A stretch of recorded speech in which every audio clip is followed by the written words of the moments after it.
let me take you to a moment that broke the hearts of kings and cracked the very soul of Christendom. A moment when the greatest city of faith, Jerusalem, was no longer Christian, but in the hands of Islam once more. The year is 1187. The air is heavy with dust and destiny. It began with a whisper in the wind, a tale carried on the breath of a merchant, echoed in the sermons of friars, and carved into the minds of kings. Jerusalem had fallen, not to pagan raiders or faceless armies, but to a man of principle, wisdom, and steel, Salah ad-Din, or Saladin, the Sultan of Egypt and Syria. For 90 years, the holy city had flown the banner of the cross. Pilgrims wept at the Church of the Holy Sepulchre. Priests walked unafraid. The very stones felt sanctified. But on October 2nd, 1187, after a single terrible day, that banner was torn down, and in its place rose the green and gold of Islam. Christians wept, Muslims rejoiced, but the ripples did not stop there. In Europe, shock turned to fury. The Pope in Rome was said to have collapsed upon hearing the news. The bishops wailed in cathedrals, and in royal courts, swords were drawn not in anger, but in vow to retake the holy city, to raise the greatest crusade the world had yet seen. This is the story of that crusade, not of its triumphs, but of its treachery, not of holy war, but of ambition disguised as faith. This is the story of Acre, the city that bled for both cross and crescent. But before blood stained its walls, hope had to rise. When word of Jerusalem's fall reached the far corners of Europe, the cries were not of mourning alone, they were battle cries. The new Pope, Gregory VIII, wasted no time. On October 29th, 1187, less than a month after Jerusalem's loss, he issued the papal bull Audita Tremendi, a thunderous call to all Christians: rise, retake, repent. But it wasn't just papal rhetoric. It was a divine obligation. Churches rang bells not for mass, but for mustering. Monasteries turned into recruitment halls. Street preachers stirred crowds with tales of desecrated altars and defiled relics. For many, this was not politics, it was apocalypse. Across kingdoms, rulers began to stir. In Germany, the aging Emperor Frederick Barbarossa, white-bearded and proud, vowed to lead an army across land and sea. In France, King Philip II, calculating and pious, prepared his fleets. But all eyes turned west to England, where Richard Plantagenet, soon to be known as the Lionheart, took the cross and turned a kingdom into a war machine. This was not to be a crusade of peasants and zealots. This was to be a crusade of kings. Richard was not a patient man. He had grown up with tales of chivalry, of knights under heaven's banner, and of battles where steel was scripture. But Richard saw the fall of Jerusalem not just as a loss. It was a personal affront to Christendom and to his own image as a warrior king. Within weeks of taking the cross, he levied a tax upon his realm known as the Saladin tithe, a levy of 10% on income and movable goods. It was controversial. It bred resentment, but it worked. The ports of southern England bustled with blacksmiths, scribes, and sailors. Wood was carved into warships. Men were drilled. Clergy gave sermons before packed cathedrals. The road to Acre was not merely paved, it was baptized. But this was no simple expedition. The sea was treacherous. The alliances even more so. Across the Channel, Philip II. Augustus of France was preparing in parallel but not in unison. Philip and Richard had a complicated past. They were friends turned rivals, co-crusaders with clashing egos. Each believed he should lead. Each distrusted the other. They agreed to journey together, at least in theory. Their ships would launch from separate ports, but converge en route. Their destination Sicily. Their goal to forge unity before facing the Muslims of the East. But unity would prove more elusive than victory. In Sicily, Richard delayed. He celebrated. He schemed. He even claimed the island for a time. demanding tribute from its rulers. Philip seethed, their alliance frayed before a single Muslim sword was crossed. Meanwhile, in the east in the Levant, Saladin stood watchful. He had not expected the Third Crusade to gather such strength.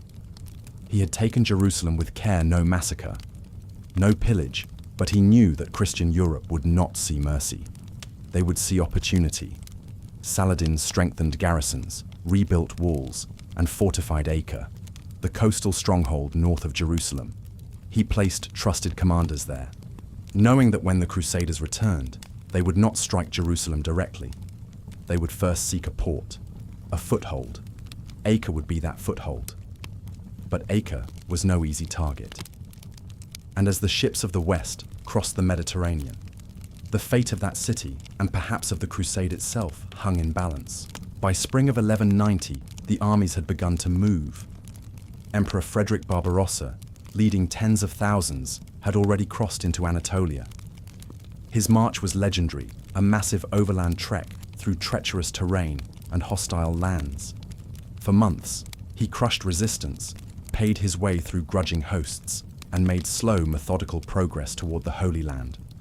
But then, tragedy struck. On June 10th, 1190, Barbarossa drowned while crossing the Salef River in Cilicia. One moment, the aging emperor was bathing. The next, he was dead. Panic swept his army. Leaderless, demoralized, many turned back. A fragment continued under his son, but the dream of a unified German-led front had died in a single, slippery moment. Europe reeled. 2 kings remained. Meanwhile, Richard and Philip had reached the Holy Land separately, suspiciously, and already feuding. Philip made for Acre first, landing in April 1191. Richard followed weeks later, his arrival marked by fanfare and friction. By the time Richard set foot on Levantine soil, Acre had been under siege for 2 years. 2 long years of trench warfare, disease, starvation, and desperate sallies. The Christian forces surrounded the city, and Saladin's army surrounded them in turn, a double noose. It was a siege within a siege. Richard brought new weapons, new discipline, and a new fury. He reorganized the assault. He built siege towers. His engineers constructed massive trebuchets, nicknamed Bad Neighbor and God's Hammer, capable of hurling stones the size of oxen. Philip, not to be outdone, reinforced the eastern trench and ordered tunnels dug beneath Acre's walls. Their rivalry became a twisted kind of synergy. They competed with siegecraft, with courage, with prayer. And slowly, agonizingly, Acre began to crack. On July 12th, 1191, after weeks of bombardment, collapse, and parley, Acre surrendered. The garrison capitulated. Flags were lowered. Trumpets blared. It should have been a moment of triumph. Instead, it became one of moral collapse. Inside the city were nearly 3,000 Muslim prisoners, including women and children. Saladin, still camped nearby, requested negotiations for their ransom. Richard agreed, but time passed. Negotiations stalled. Philip fell ill and returned to France, leaving Richard sole commander. Impatient, pressured, and perhaps vengeful, Richard gave the order. On August 20th, under the high sun, the gates of Acre opened not to release prisoners, but to slaughter them. One by one, nearly 3,000 were led out and executed, beheaded, speared, shot. Saladin watched from his camp, helpless, horrified, and enraged. The massacre at Acre would define Richard's crusade. His courage would be praised, his cruelty would echo. And though victory at Acre gave the Christians a base, it poisoned any hope of diplomacy. From that day on, Saladin would fight not with calculation, but with burning resolve. With Acre secured, the Crusaders turned south toward Jaffa, aiming to retake Jerusalem. But the journey was brutal. The summer sun scorched armor into skin. Supply lines faltered. Muslim scouts harried them at every turn. Saladin's army shadowed the march, seeking the right moment to strike. That moment came on September 7th, 1191, at Arsuf, north of Jaffa. The battle that followed would not decide the crusade, but it would shape the legend of Richard the Lionheart. Saladin's forces struck from the forest with arrows and charges. Richard held his men back, resisting the urge to counterattack too soon. Then, at the perfect moment, he unleashed his cavalry, the Knights Hospitaller. Templars and English footmen surged forward like a hammer. The Muslim lines broke. Saladin's army retreated. Richard had won, but he had not broken Saladin, and Jerusalem remained untouched. After the victory at Arsuf, the crusading army reached Jaffa and secured the port. From there, all eyes turned east to the Holy City. Jerusalem lay just 50 miles inland, perched on its plateau, surrounded by rugged hills and guarded by Saladin's still formidable forces. Richard faced a brutal decision. Jerusalem was the heart of the crusade. The city had fallen in 1187. Its capture had triggered this entire war. Every knight, every priest, every banner bore the hope of its redemption. To take Jerusalem was to fulfill their oath, to crown the expedition in divine glory. But Jerusalem was a fortress. The winter rains were beginning. The road ahead was muddy, exposed, and long. And Saladin was not broken. He had regrouped, reinforced, and waited. Richard held councils. He debated. He marched inland. He turned back. He marched again. The army reached within sight of Jerusalem's walls and stopped. The weather was against them. Supplies ran thin. If they took the city, they could not hold it. Saladin would counterattack. Their lines would collapse. It would be another disaster. So Richard chose caution. He turned away. The army wept. Many blamed him. The holy city was so close, so painfully close, and yet still out of reach. For the second time in 3 years, Jerusalem had been lost. This time, without even a fight, with Jerusalem out of reach. Richard waged war differently. He built and rebuilt fortresses along the coast: Ascalon, Jaffa, Dharam. These would secure Christian holdings, protect pilgrims, and deter Muslim advances. He raided inland. He burned supply lines. He harassed Saladin's garrisons. In doing so, he strangled the Sultan's logistics. Saladin, too, adapted. His armies focused on mobility, ambush, and wearing down the Franks. He avoided pitched battles and used spies to monitor Richard's every move. The two commanders began to respect one another deeply, though that respect never dulled the edge of war. In August 1192, Saladin launched a surprise assault on Jaffa, hoping to reclaim the port. His forces breached the walls and slaughtered the defenders. All seemed lost until Richard arrived by sea. Wading ashore in armor, sword drawn, Richard charged into the fray. His arrival turned the tide. Saladin's men retreated. Jaffa was saved. Once again, the Lionheart had proven himself not just as a king, but as a warrior of legend. Both armies were exhausted. Both leaders were fraying. Saladin's empire stretched thin. Richard faced political pressure from Europe. His brother John had seized power in England. His own lands in France were vulnerable. So, reluctantly, the two legends met not in person, but through emissaries. They negotiated peace. The Treaty of Jaffa, signed in September 1192, granted Christian pilgrims access to Jerusalem. It recognized Muslim control of the city, but allowed the Crusader states to remain along the coast from Tyre to Jaffa. It was a compromise. No one was satisfied. But the war, for now, was over. Richard sailed home. Saladin, sick and weary, returned to Damascus. Within 6 months, the Sultan would be dead. As the Crusader army withdrew from the hills around Jerusalem, a pall hung over them, one not conjured by clouds or cold, but by failure, even without a siege. The city loomed heavy on their souls. mocking them with its unbroken silence and golden dome. Many knights began to doubt Richard.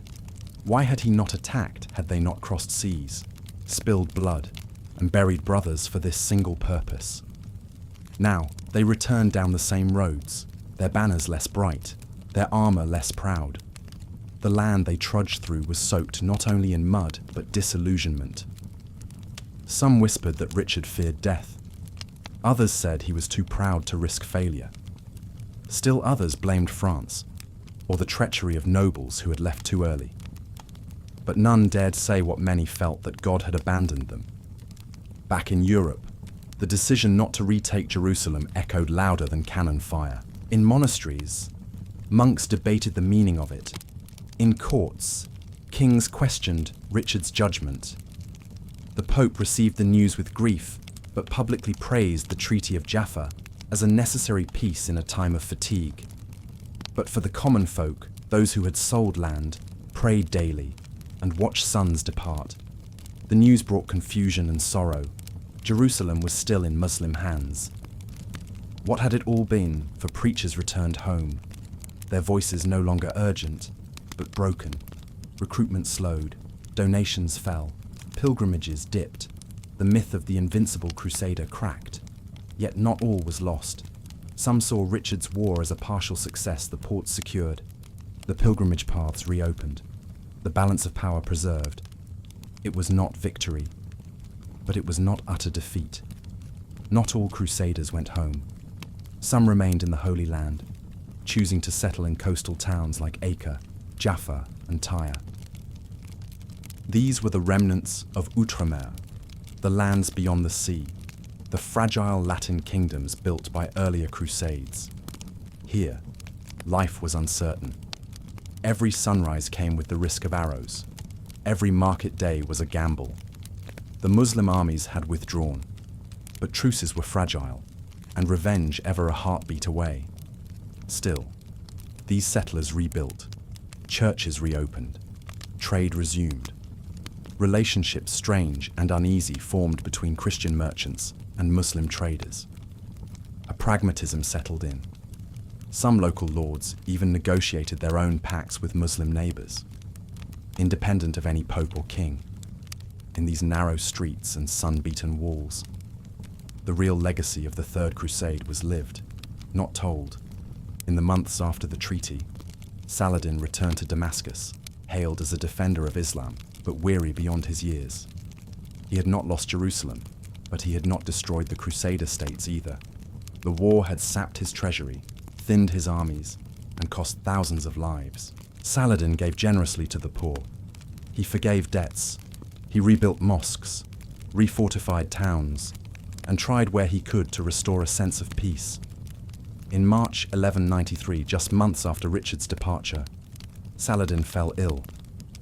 He died in his palace, surrounded by scholars and generals, with little wealth to his name. The man who had humbled Europe and held Jerusalem had given away nearly everything. Even in death, he remained a figure of awe. The Third Crusade etched its memory in the walls of cities and the minds of men. In Acre, new towers were raised. In Europe, ballads were sung of Richard's duels and Saladin's mercy. Chroniclers inked scrolls that would become the myths of kings.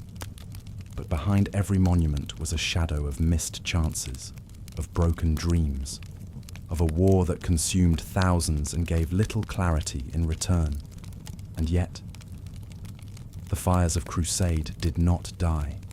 In taverns and temples, in courts and kitchens, new calls began to echo. Rumours of untried paths, of forgotten relics, of chosen children and divine winds. Something new was stirring. Richard the Lionheart's return to Europe was anything but triumphant. Shipwrecked and captured near Vienna, he was held ransom by Duke Leopold of Austria, one of the very men he had insulted during the Siege of Acre. His brother John schemed in England. The King of France, Philip Augustus, plotted in Paris. The man who had faced Saladin with sword and strategy now found himself caged. For the people of England, the king's absence had stretched into legend. Some feared he was dead. Others believed he wandered in disguise, protecting pilgrims or slaying Saracens in secret. Songs were written, some mournful, others romantic. When he was finally ransomed and returned, Richard found his realm weakened, his treasury drained, and his allies fewer than before, and Jerusalem still lost. In the east, Saladin's death created a vacuum. His empire, held together by charisma and loyalty, began to fracture. His sons and brothers squabbled over Damascus, Aleppo, Cairo. Emirs broke old pacts. Assassins emerged from the shadows once more. The fragile peace between Crusader and Muslim states teetered. In Acre, newly fortified, the Christian barons grew wary. With no central king, they quarreled over trade, titles, and faith. Religious orders like the Templars and Hospitallers gained power, often acting independently, their loyalty more to Rome than to any crown. Meanwhile, the local population, Arab Christians, Muslims, and Eastern Orthodox alike, navigated a world more complex than any sermon or papal bull could explain. For them, survival meant compromise, identity blurred with necessity. It was in this unstable peace that strange visions began to circulate. In villages across France and Germany, children claimed they had heard the voice of Christ. He had told them, "Go to Jerusalem. Your innocence will open the gates where swords have failed." It began with a boy named Stephen of Cloyes. Barefoot and poor, he preached in marketplaces that a new crusade not of knights, but of children would succeed where kings had failed. Thousands followed him. Another wave began in Germany, led by a shepherd boy named Nicholas. He promised safe passage through the Alps. He did not deliver. These were not formal campaigns. There were no papal blessings. But still, they marched boys and girls, some barely 10, many barefoot, guided by hope and rumor. They never reached Jerusalem. Some were turned back.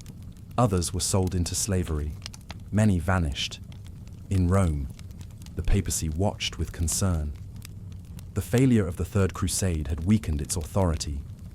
The Children's Crusade was an embarrassment, but worse, it revealed a hunger that had not been sated. Pilgrims still walked east. Merchants still traded. Monks still wrote of the Holy Sepulchre in Jerusalem. The idea of reclaiming the city had not died, it had simply smoldered. By the early 13th century, that ember would catch fire again, in sermons whispered in Latin, in letters written in haste, in markets and monasteries. One name began to surface once more: Jerusalem. And this time, it would not be knights or children who carried the cross forward. It would be vengeance, pride, and power cloaked in piety. The call to crusade was never just spiritual, it was logistical, economic, and political. For a lord to take up the cross, he needed coin, horses, armor, ships. Provisions all had to be paid for. Families sold lands. Towns raised special taxes. The church offered indulgences in exchange for gold. And behind each knight rode dozens of others: squires, cooks, priests, archers, masons, and merchants. The crusade was a traveling society, not a simple army. Its burden was immense, and its success uncertain. In England and France, taxes levied to fund the Third Crusade were unpopular but unavoidable. The Saladin tithe, as it was called, was collected with ruthless efficiency. Even churches were not spared. Bishops counted coins while preaching sacrifice. Still, men came, some for glory, some for God, some because they owed too many debts at home. To the Crusaders, he was the infidel king. To his people, he was the sword of Islam. To history, he is both and more. Saladin was born in Tikrit, in modern-day Iraq, and raised in the courts of Syria and Egypt. He rose through the ranks, not by birth, but by brilliance. His campaigns against the Crusader states were marked not only by victory, but restraint. He ransomed captives, protected holy sites, and forbade looting when Jerusalem fell. Even his enemies admired him. Richard the Lionheart called him a prince without peer. Muslim chroniclers praised his piety and justice. He fasted regularly. He avoided excess. And when he died, he left behind no great fortune, only a legacy. That legacy haunted Europe. His conquest of Jerusalem was not a savage act, it was a noble one. And that made it harder to hate, but easier to fear. Because if Saladin could be just and still triumph, what did that mean for them? After the First Crusade, the victors had carved out new realms, the Kingdom of Jerusalem, the County of Tripoli, the Principality of Antioch, the County of Edessa. But they were fragile constructs, held together by marriage, faith, and military might. When Edessa fell in 1144, it sent tremors across Christendom. The Second Crusade had tried and failed to reclaim it. Jerusalem's survival became a question of when, not if. By the time of the Third Crusade, these states were in decline. Internal disputes weakened them. Local Muslim forces grew stronger, and European support waned. Even with Richard's victories at Arsuf and Jaffa, the core issue remained Jerusalem could not be held without unity. And unity was rare. Jerusalem, to Christians, was not merely a city. It was the place of Christ's crucifixion, burial, and resurrection. Pilgrimage to the Holy Sepulchre was considered second only to martyrdom in piety. Its loss was not political. It was existential. The memory of the city burned in sermons and in scripture. Popes spoke of it with reverence and urgency. Children learned its geography before their own. Monks wept in candlelit chapels. And in every mass, every prayer, was the silent plea Deus vult. God wills it. But if God willed it, why had they failed? This question lingered. It grew teeth. It bit into the confidence of kings and the authority of clergy. And as the 13th century approached, a new generation of Crusaders would seek to answer it, not with words, but with swords. Back in Europe, monasteries became hotbeds of fervour. Monks copied letters from the Holy Land, filled with desperate appeals. The papal court responded swiftly. Pope Gregory VIII, though in poor health, issued the Audita Tremendi in 1187, a bull that shook Christendom. It described the fall of Jerusalem not just as a tragedy, but as an apocalyptic warning. The heavens themselves, he claimed, had grown dark with shame. And so, from pulpit to plaza, the cry went out again, "Take the cross." Taking the cross was no mere phrase. It meant publicly vowing to go on crusade, sewing a cloth cross to one's clothing, and preparing for years of hardship, uncertainty, and likely death. Men as old as 50 and as young as 12 stood before priests and took the vow. Some trembled, some cried, others smiled, convinced they walked with angels. To many, it wasn't about Jerusalem, it was about purpose. In a fractured world of petty wars, hunger, and feudal squabbles, this was something holy, something enormous, something that might outlive them. And so they came.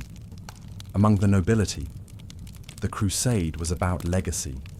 Among the clergy, about duty. But for the common folk, it was a paradox of piety and desperation. Peasants with nothing to lose joined the cause. Merchants saw opportunity. Criminals, offered absolution for their crimes, became warriors for Christ. Some even brought their wives and children, believing the journey itself was sacred. Entire villages were emptied. Fields went unplowed. Priests read names aloud, blessing those who left and praying for their return. And not all who went did so willingly. Some were sent as penance, others to escape justice. Some were simply drafted by lords who needed bodies. But once the cross was taken, there was no turning back. To reach the Holy Land meant travel, and for many, the sea was as terrifying as the sword. Port cities like Marseille, Genoa, and Venice became gateways. Their docks overflowed with men, horses, weapons, and prayers. Gold changed hands in furious quantities. Contracts were signed, ships were blessed, priests sprinkled salt water with holy water. Superstition reigned. Sailors carried relics to calm storms. Some refused to board certain vessels said to be unlucky. Others fasted, believing an empty stomach pleased God and perhaps the sea. But not all would arrive. Some ships sank. Others were blown off course, wrecked on unfamiliar shores. Disease, too, struck early. Cramped ships became floating tombs. By the time many Crusaders reached Acre, they were already weary, thinned, and uncertain, and the siege had only just begun. The year was 1189. As the embers of outrage from Jerusalem's fall crackled across Europe, two monarchs prepared for war. Both were kings. Both were brilliant. Both were deeply flawed. One would be remembered as the Lionheart, the other as the master tactician of diplomacy. Together, they would shape the destiny of the Third Crusade not through brotherhood, but through bitter rivalry. Richard the Fern of England, newly crowned and already legendary, burned with a fervour that was as much ego as faith. He was a warrior king, bred on tales of Arthurian glory and the thunder of hooves on holy soil.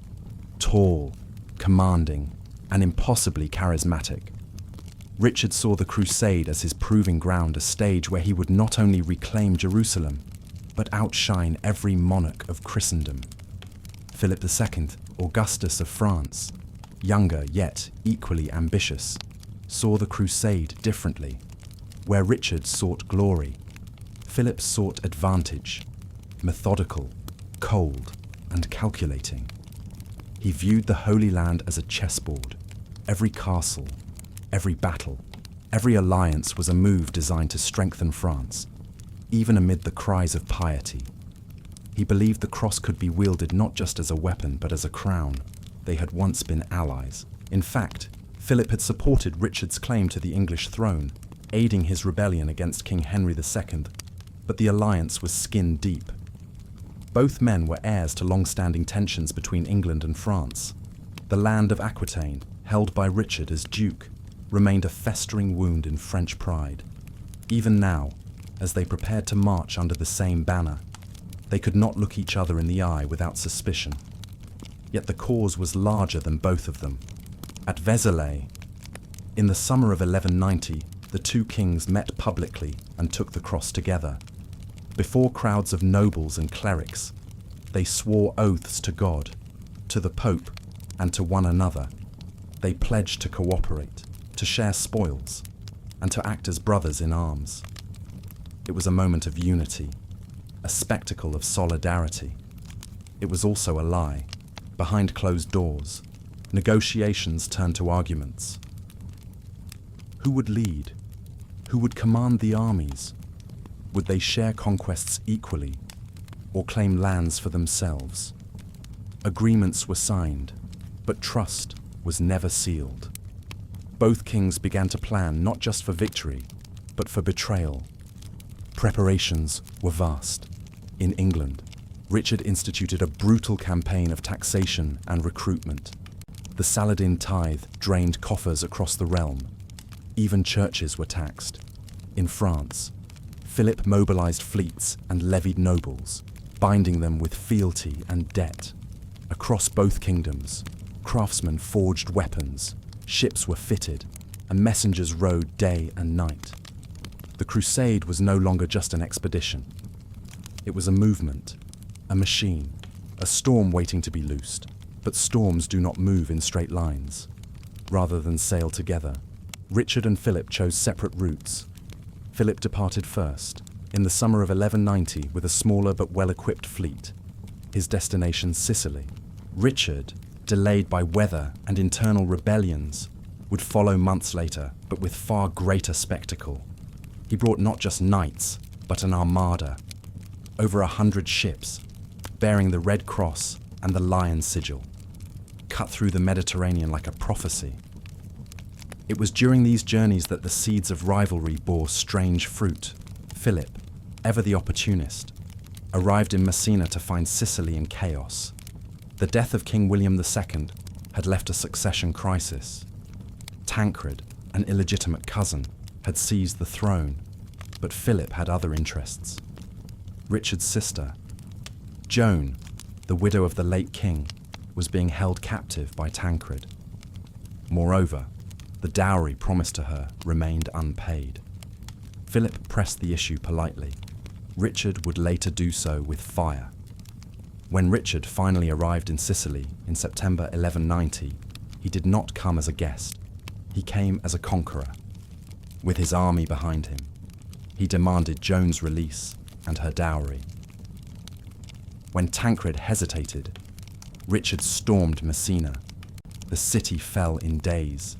Richard took control of the port, established his authority, and forced Tancred to pay tribute not only to secure peace, but to demonstrate that he, not Philip, held power in the east. Philip was incensed. He had negotiated. Richard had bullied.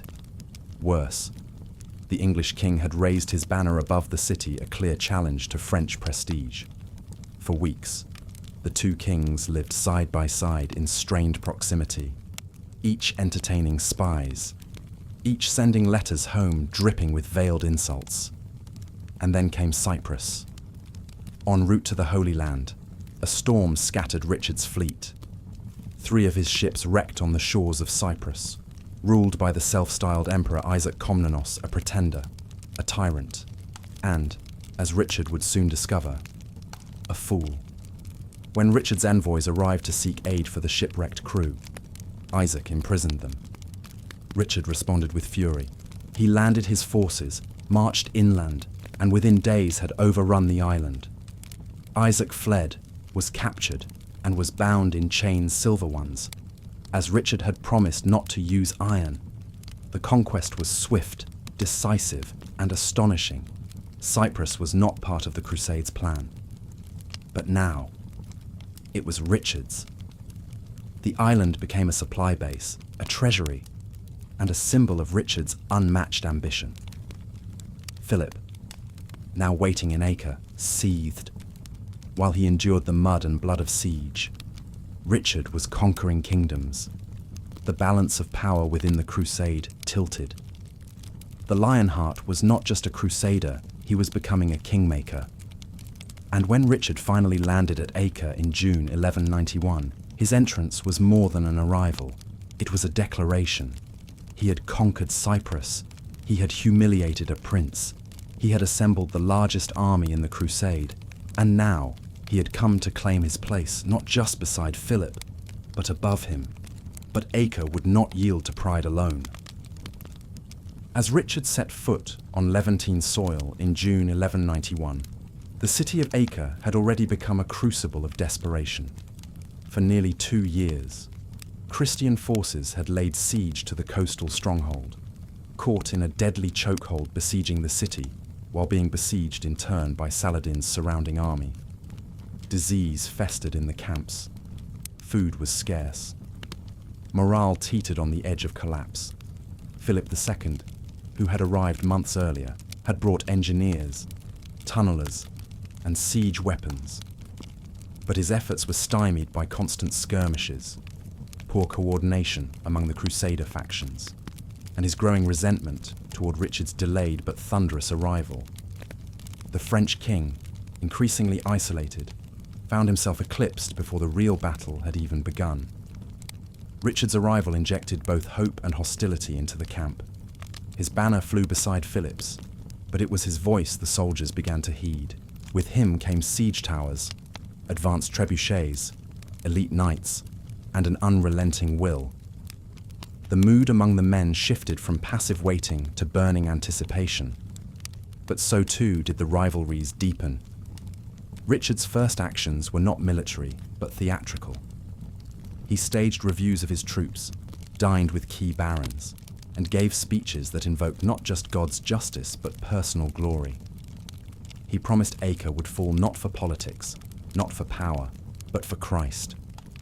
Yet every rousing word also undercut Philip's authority. The siege escalated. Richard's engineers constructed 2 colossal trebuchets, one dubbed Bad Neighbour, the other God's Hammer. These machines hurled massive stones day and night, crashing into Acre's towers and gates. The psychological effect was as potent as the physical one. Inside the city, Muslim defenders lived in constant fear. Outside, Crusaders cheered each thunderous impact. Philip, seeking to reassert his relevance, oversaw the digging of deep tunnels beneath Acre's walls. Sappers worked by torchlight, shoring up ceilings with timber beams soaked in oil. Once complete, the beams were set alight, collapsing segments of wall in fiery blasts. These efforts, though effective, often suffered from poor coordination with Richard's broader assault plan. The 2 kings, instead of collaborating, ran parallel sieges, each trying to be the first to breach the city. Amid this chaos, a third power emerged, Leopold V of Austria. The Duke had brought his own contingent of troops and now demanded recognition. He erected his banner beside those of Richard and Philip. But when Richard tore it down and threw it into the dirt, citing Leopold's lower rank, it triggered an enduring grudge, one that would haunt Richard in the years to come. Inside Acre, the Muslim garrison held firm. Saladin, camped in the hills nearby, launched frequent raids and arrow volleys to relieve pressure on the city. His cavalry struck at supply lines, his spies spread misinformation, and his emissaries occasionally appeared at Richard's tent, offering peace on harsh terms Richard always rejected. Still, despite the rivalries, the Crusader momentum grew. Tunnels collapsed towers, battering rams shattered gates, arrows fell like rain, storms battered both camps with mud and fever. Yet day by day, the walls of Acre weakened. On July 12, 1191, the city finally capitulated. The defenders, starving and outnumbered, lowered the crescent banners, trumpets blew, crosses were raised. The gates of Acre swung open. Victory should have united the Crusaders. It did not. Richard, flush with triumph, treated the surrender as his own. He took charge of the garrison, the prisoners, and the spoils. Philip, bitter and ill, announced his departure soon after. He left behind a token force and returned to France officially due to poor health. But in truth, driven by a festering resentment and an eye on political gain at home. Now sole commander of the Crusader army, Richard held nearly 3,000 Muslim prisoners within the city walls, soldiers, women, and children. He opened negotiations with Saladin, offering to exchange the captives for ransom and sacred relics. Saladin agreed in principle, but delays mounted. Deadlines were missed, terms shifted, the fragile trust between the 2 leaders frayed. And then, on August 20th, Richard lost patience. Under the scorching Levantine sun, he marched the prisoners from Acre's gates. In full view of Saladin's camp, he ordered their execution. One by one, they were slaughtered, beheaded, stabbed, or pierced by arrows. The massacre horrified even some of Richard's own men, but he stood by it, claiming Saladin had broken faith. The hills echoed with screams. Saladin, watching from afar, was struck with grief and fury. From that moment forward, his war with Richard ceased to be one of negotiation. It became one of vengeance. The fall of Acre had shifted the crusade. No longer just a holy campaign. It was now a clash of titans, 2 leaders locked in a cycle of retaliation. And the road to Jerusalem would be paved not only with stone and dust, but with the bones of the innocent. The shadow of Acre's fall loomed long over the crusade. What should have been a unifying victory instead laid bare the fissures within the Christian leadership. Richard, now without peer among the Crusader kings, held unrivaled command, but also unrivaled suspicion. Philip's departure had not only removed a rival, but also destabilized the fragile consensus among the Crusader lords. The French troops he left behind were leaderless and resentful, their loyalty questionable. Tensions simmered. Petty nobles argued over supplies, prisoners, and territory. Some suspected Richard of planning to carve out his own kingdom in the Holy Land. To secure unity, or at least obedience, Richard shifted tactics. He summoned councils of war, but only included those he trusted. He rewarded loyalty with gold and land. He punished dissent with public rebukes. And he made one symbolic gesture that cut through every whisper. He married his betrothed, Berengaria of Navarre, in Acre's cathedral, under the gaze of God and the cross. The message was clear. This was not a temporary campaign. It was a royal endeavor. But Jerusalem still loomed ahead, and the path to it was perilous. Richard knew a direct march on the city would be suicide. Saladin's forces, though bruised, still controlled the hills and water sources. The Crusader army, bloated with non-combatants and weakened by disease, could not risk an overland supply route. Instead, Richard chose a methodical advance down the coast, capturing and fortifying strongholds along the way. The army moved south from Acre in August 1191. Their destination, Jaffa, the gateway to Jerusalem. The march was slow, dogged by heat and harassment. Saladin's cavalry shadowed them constantly, launching raids and ambushes. Yet Richard's discipline held. He enforced strict marching orders, protected the flanks with cavalry screens, and maintained cohesion despite the scorching sun. The turning point came at Arsuf. On September 7th, 1191, as the Crusader column passed through a narrow corridor of forest and sea, Saladin struck. His troops poured from the trees, peppering the rear guard with arrows and attempting to splinter the column. Panic threatened. The Knights Hospitaller, suffering heavy losses, begged Richard to counterattack. He refused. Not yet. Richard waited until Saladin's troops were fully committed, then unleashed a disciplined charge. The Hospitallers surged forward, followed by Templars and Anglo-Norman knights. The result was devastating. Saladin's lines collapsed under the weight of the charge. His men fled. Richard pursued only briefly, just long enough to send a message. Arsuf was not just a victory, it was a resurrection of morale. After the battle, Richard's prestige soared. Even Muslim chroniclers acknowledged his brilliance. Saladin, though not broken, was shaken. He retreated further inland, regrouping and reinforcing Jerusalem. The Crusaders continued to Jaffa, taking the port without resistance. Here, Richard paused. The decision before him was monumental: march inland and risk everything to take Jerusalem or consolidate the coast and preserve the gains. Winter was approaching. Supplies were thin. The terrain ahead was hostile. Richard convened council after council, debating the risks. Some urged immediate action. Others warned of disaster. In the end, Richard made the hardest choice. He turned back. The army had reached within sight of Jerusalem's towers glinting in the sun, haloed by mist, and then turned away. Many wept, some cursed, others fell silent.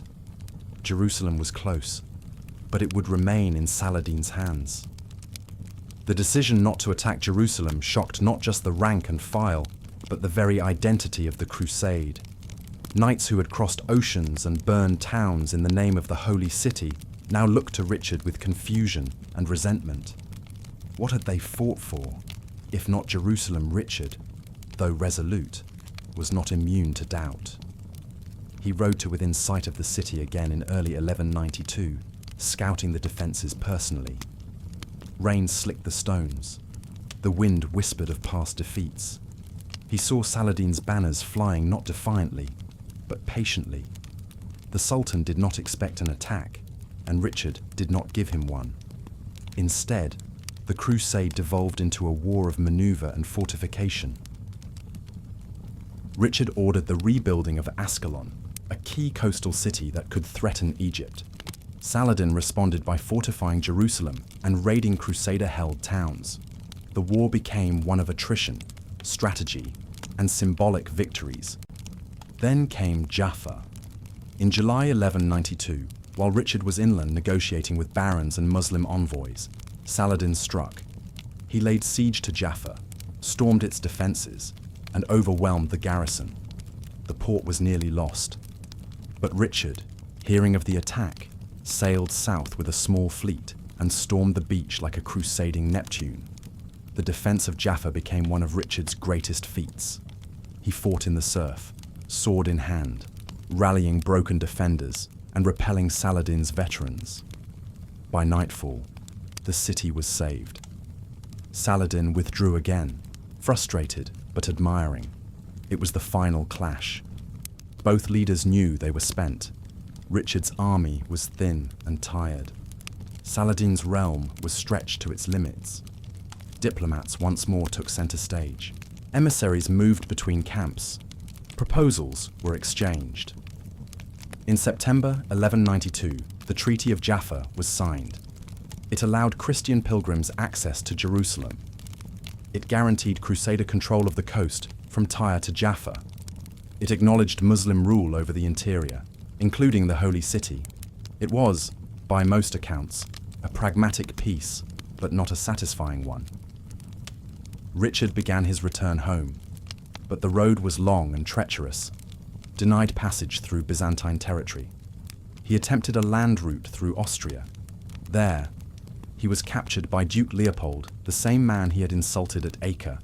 Richard, the Lion of the Crusade, was now a prisoner, back in Europe. Philip of France and Richard's own brother John schemed to divide his lands. Ransom negotiations dragged. England trembled.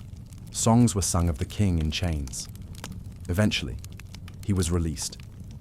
But the world he returned to was not the one he had left. In the Holy Land, the Crusader states remained fragile, coastal enclaves clinging to power. In Jerusalem, Saladin died in March 1193. His empire soon divided among quarrelsome heirs. The balance of power shifted, but the peace held. The Third Crusade had achieved partial success. Acre was taken, the coast was secured, pilgrimage routes reopened, but the heart of the Crusade, Jerusalem, remained elusive. For Richard, the Crusade was both triumph and tragedy. His valor became legend, his decisions, debate. He had fought Saladin and nearly bested him, but he had not fulfilled the oath that had launched 1,000 ships. The second act of the Crusade had ended. The stage was set for new powers, new wars, and new betrayals. In Acre, in Rome, and across Europe. The whispers began again. Jerusalem still waits. Acre was not just a fortress, it was a symbol. Perched between sea and land, between empires and ideologies, it became the crucible of the Third Crusade. For 2 full years before its fall, the city had stood like a stubborn wound on the body of the Holy Land, its walls soaked with blood, its streets echoing with cries from both sides of the faith. To understand the siege is to understand war not as a dance of armies, but as a crawl through hell. In 1189, the first Crusader forces arrived not kings, but a coalition of nobles, zealots, and remnants of the old orders of Outremer. They threw themselves at the city in waves, expecting a swift victory. They found a wall of steel. Saladin, ever watchful, had fortified Acre as the key to his new dominion. He stationed elite troops within and established his own army outside, surrounding the besiegers in a deadly ring. Thus began the double siege. The Crusaders surrounded the city. Saladin surrounded the Crusaders. Each side was both besieger and besieged. Every day brought new skirmishes. Archers launched death from towers. Raiding parties tore through tents at dawn. The corpses piled faster than they could be buried. Inside the city, panic brewed. Supplies dwindled. Water grew foul. Civilians starved in silence while soldiers grumbled in the shadows. but Saladin's supply lines remained open. His navy patrolled the harbour. For a time, he could ferry in food, arms, and hope. Outside, Christian unity fractured fast. There were rivalries among lords, disputes over command, and suspicions of betrayal. The siege was not held by an army but by a mob of factions. Only the shared desperation and the promise of Acre's riches kept the noose tight. Winter came, and with it, disease. The muddy fields became graveyards. Tents collapsed in storms.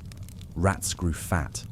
Priests spoke of purification, of divine trials.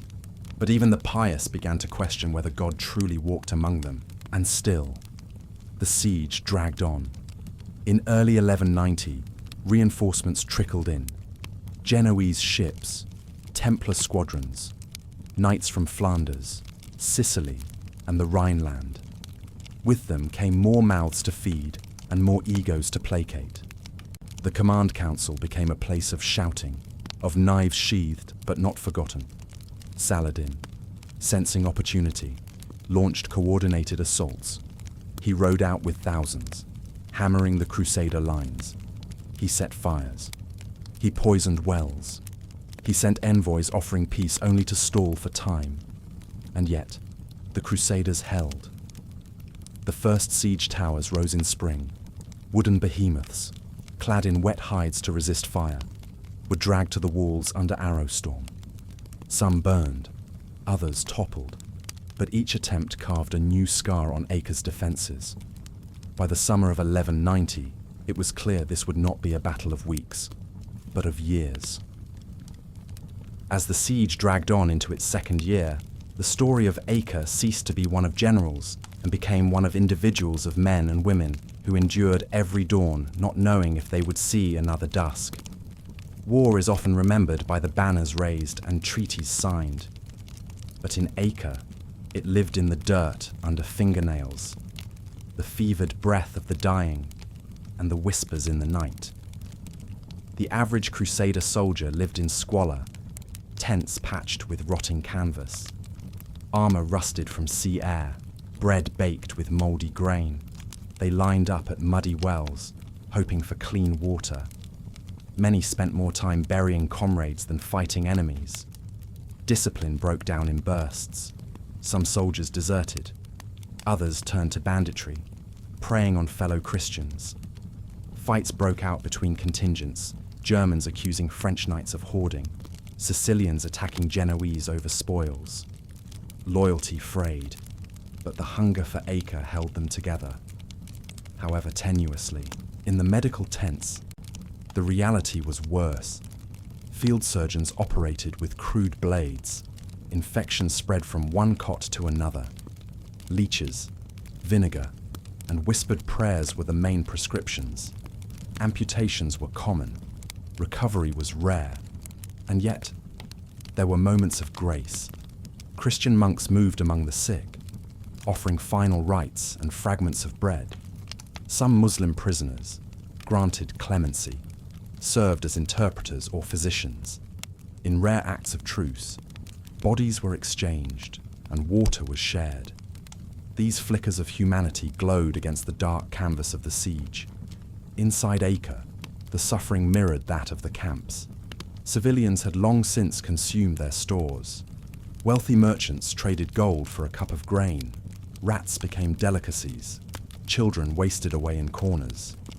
Saladin's men tried to resupply the city by night, using swift boats and diversionary attacks, but increasingly, the efforts failed.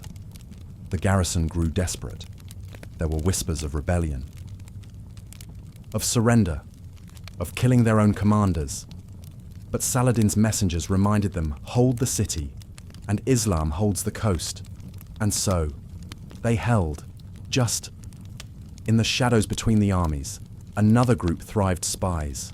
Both Saladin and the Crusaders deployed informants disguised as merchants, priests, even wounded. They smuggled messages, poisoned wells, and sparked rumors. Trust, already brittle, shattered with each false alarm. One night, a Crusader noble was found strangled in his tent. The culprit, A servant bought in a nearby village his dagger traced to Damascus. Another day, barrels of salted meat delivered to Acre were found laced with mandrake root, a potent narcotic. The city's defenders stumbled into hallucination. Richard the Lionheart, still in Cyprus, heard of these horrors through dispatches. He read of corpses lined like cordwood outside the walls, of commanders losing their minds, of infighting threatening to unravel the siege. And so, he quickened his departure. His arrival would change everything. Richard's landing at Acre in June 1191 was less a military maneuver than a divine entrance. Trumpets rang out from ships bearing the cross of St. George. The sea shone like polished glass under a burning sun. And from the decks, the lion's standard flew high as if the wind itself bent to his will. His arrival was immediate salvation to the embattled Crusader ranks. He brought more than men and arms. He brought clarity. Discipline returned overnight. Supply lines were restored. Morale surged like a tide. The English king wasted no time. He met with commanders, surveyed the siege works, and made swift judgments. Weak towers were torn down, stronger ones built. Guards rotated, the sick tended. Engineers and masons worked under torchlight, whispering prayers between hammer blows. Richard's genius was not just in tactics, but in symbolism. He named his siege engines with dread and faith, bad neighbor and God's hammer. He had his men chant hymns as they worked, giving rhythm to labor and purpose to pain. When enemy fire destroyed one of the towers, Richard ordered it rebuilt within a day twice as tall. Saladin, observing from nearby hills, understood the threat. Richard was unlike the others. He did not delay. He did not bicker. He acted. Richard also brought diplomacy. He opened channels with Saladin, sent emissaries under white flags, and received Muslim negotiators with courtesy and cunning. He knew that a city could fall with stones or with silence between swords, but it was not all noble. Richard also made brutal decisions. He took control of the prisoners within the Crusader camp, nearly 3,000 souls, including many civilians. When negotiations stalled and Saladin missed deadlines, Richard did the unthinkable. He ordered the executions. Men, women, children lined up outside the city walls and slaughtered under the hot Levantine sun. The massacre sent shockwaves through both camps. Saladin, shaken but restrained, vowed retaliation. His scribes recorded the deed in horror. Even some of Richard's allies questioned his resolve. But the city trembled. The defenders knew the king meant business. Final assaults began in early July. Richard coordinated barrages from his trebuchets, timed with sappers collapsing tunnels beneath the walls. Simultaneously, coordinated strikes from multiple fronts left the defenders reeling. On July 12, 1191, Acre surrendered. Trumpets screamed, crosses were raised, and Richard the Lionheart stood before its gates, not as a mere conqueror, but as a harbinger of reckoning. The siege was over, but the war was not. With Acre captured, the dust had barely settled before its stones were stained anew. Victory, rather than bringing resolution, cracked open new rivalries, new griefs, and deeper divides. Inside the city walls, Crusader commanders scrambled to divide spoils. Wealth, prisoners, relics, each became the seed of a feud.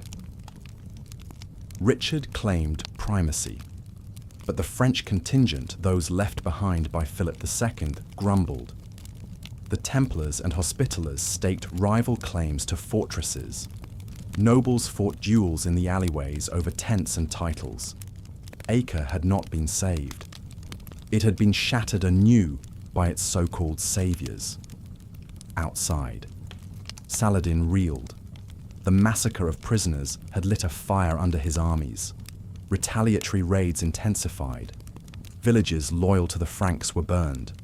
Water sources were tainted. His own soldiers, once weary, now marched with grim purpose. Still, the Sultan refused to be drawn into full battle. He understood the limits of his strength. Instead, he He bled the Crusaders slowly through attrition, delay, and the desert itself. Richard's plan, now, was to push south to Jaffa and from there prepare a final drive toward Jerusalem. But summer baked the land into cracked clay. The Crusader army, swollen with non-combatants and riven by distrust, moved like a wounded beast. Infighting worsened. At Ascalon, arguments erupted over whether to rebuild the old fortifications. Richard saw it as essential to his campaign. Others called it a waste of time. He prevailed, but the cost was high delays, desertions, and the deepening of factions. Meanwhile, messengers rode between camps. Negotiations resumed with Saladin. Both leaders, exhausted, knew that the final prize, Jerusalem, could only be taken at terrible cost, and both began to doubt if such a cost was bearable. Yet pride prevailed. Richard led a march inland. He reached within sight of Jerusalem's towers again, the same city that had summoned kings, slaughtered armies, and broken oaths now shimmered in the mist. But it was not taken. The Crusaders turned back. Rain fell. Tempers cracked. Men deserted. Richard's legend grew, but his campaign faltered. The Siege of Acre had given him glory, but not Jerusalem. He had won a city and lost the cause. Saladin, though wounded, still held the prize. And from the hills above the holy city, he watched the Crusaders retreat. He did not pursue. He did not boast. He simply returned to Damascus tired, triumphant, and tormented. Acre remained in Christian hands, but the crusade was undone. The siege had ended, but its legacy had only begun. Though the walls of Acre no longer shook with catapult fire, the echoes of war clung to every stone. The Crusaders, still reeling from the struggle, found themselves unable to leave behind the siege's weight. Every feast in a captured hall carried the taste of ash. Every sermon echoed with the screams of the slain. The city, once a bustling port of trade and multicultural harmony, now bore scars more spiritual than physical. Churches were rebuilt atop ruins. Mosques were converted or destroyed. Graveyards bloomed like black flowers at the city's edge. Hospitals overflowed. Pilgrims still came, now protected by walls instead of faith. Traders opened stalls beside charred gates. Acre lived again, but it lived on uneasy terms. In the minds of the Crusaders, Acre became something more than a city.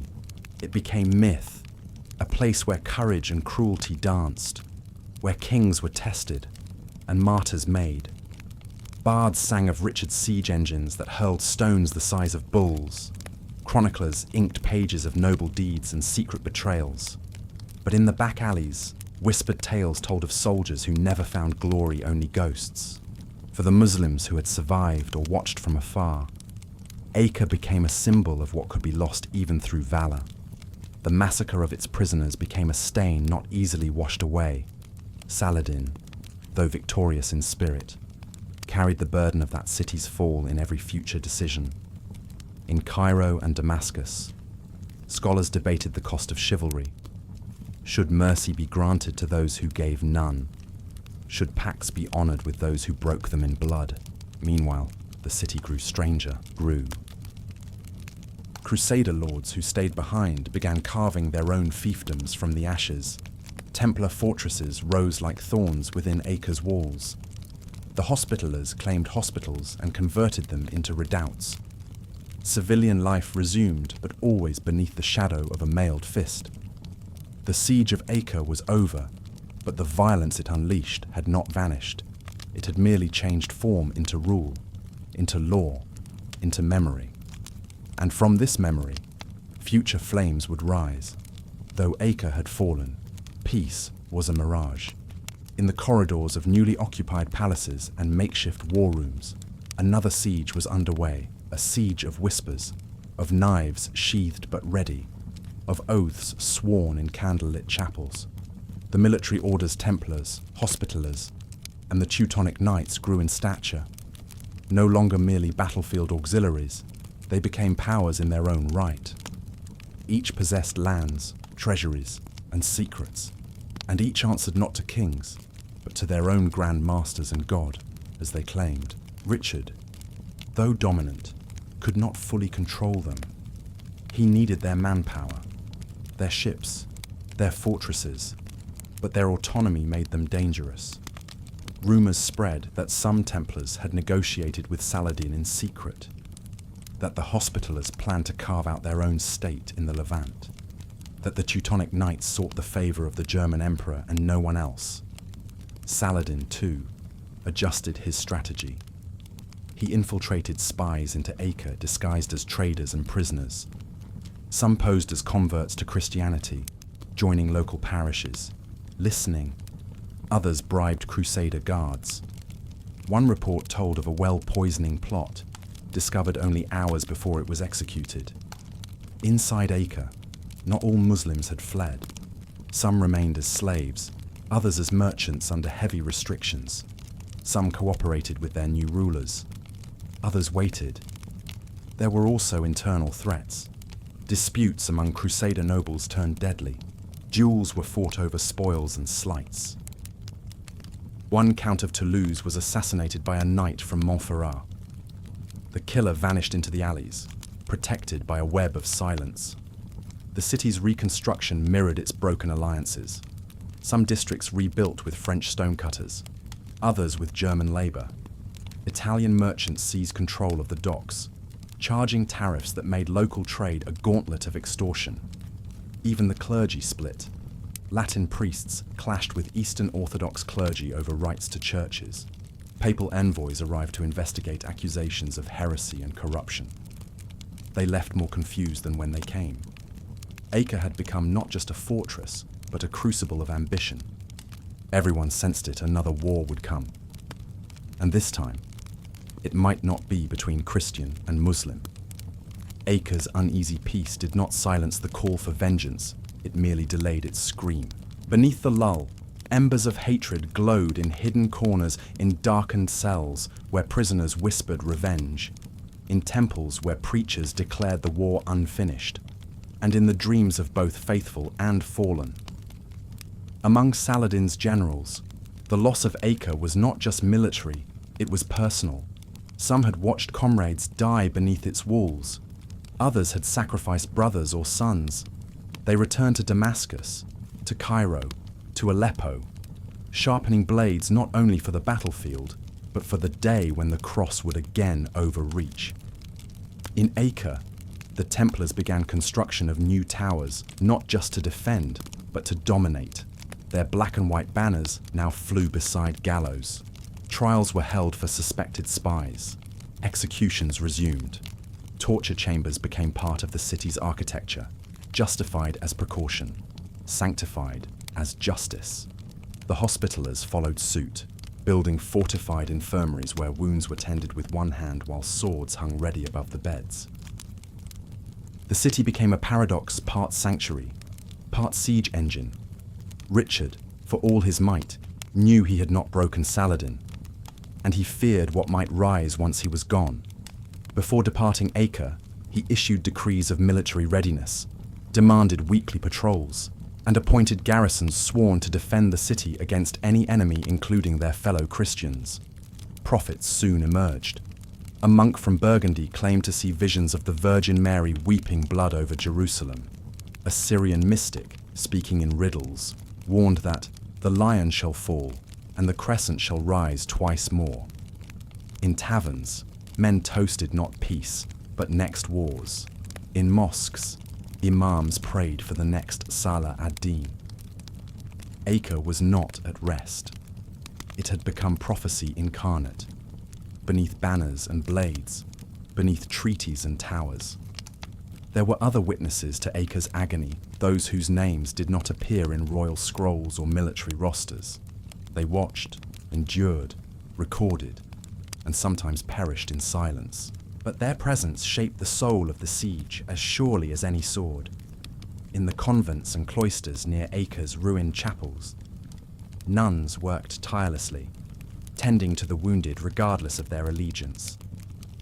They whispered psalms while binding shattered limbs, sometimes in Latin, sometimes in Greek or Arabic. These women saw the face of war not in strategy, but in blood, rot, and prayer. A few kept journals. Most were buried without headstones. Among the Crusaders were chroniclers, monks with quills instead of spears. 1. Brother Thaddeus of Anjou penned day-by-day entries from the trenches. He described maggot-ridden bread, arguments over relics, the sound of siege towers creaking through fog.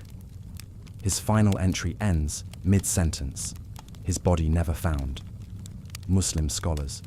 2. Kept account. Ibn al-Rafiq, a physician serving within the city, compiled a record of plague patterns, injury statistics, and notes on Crusader customs. He described Richard as both noble and monstrous.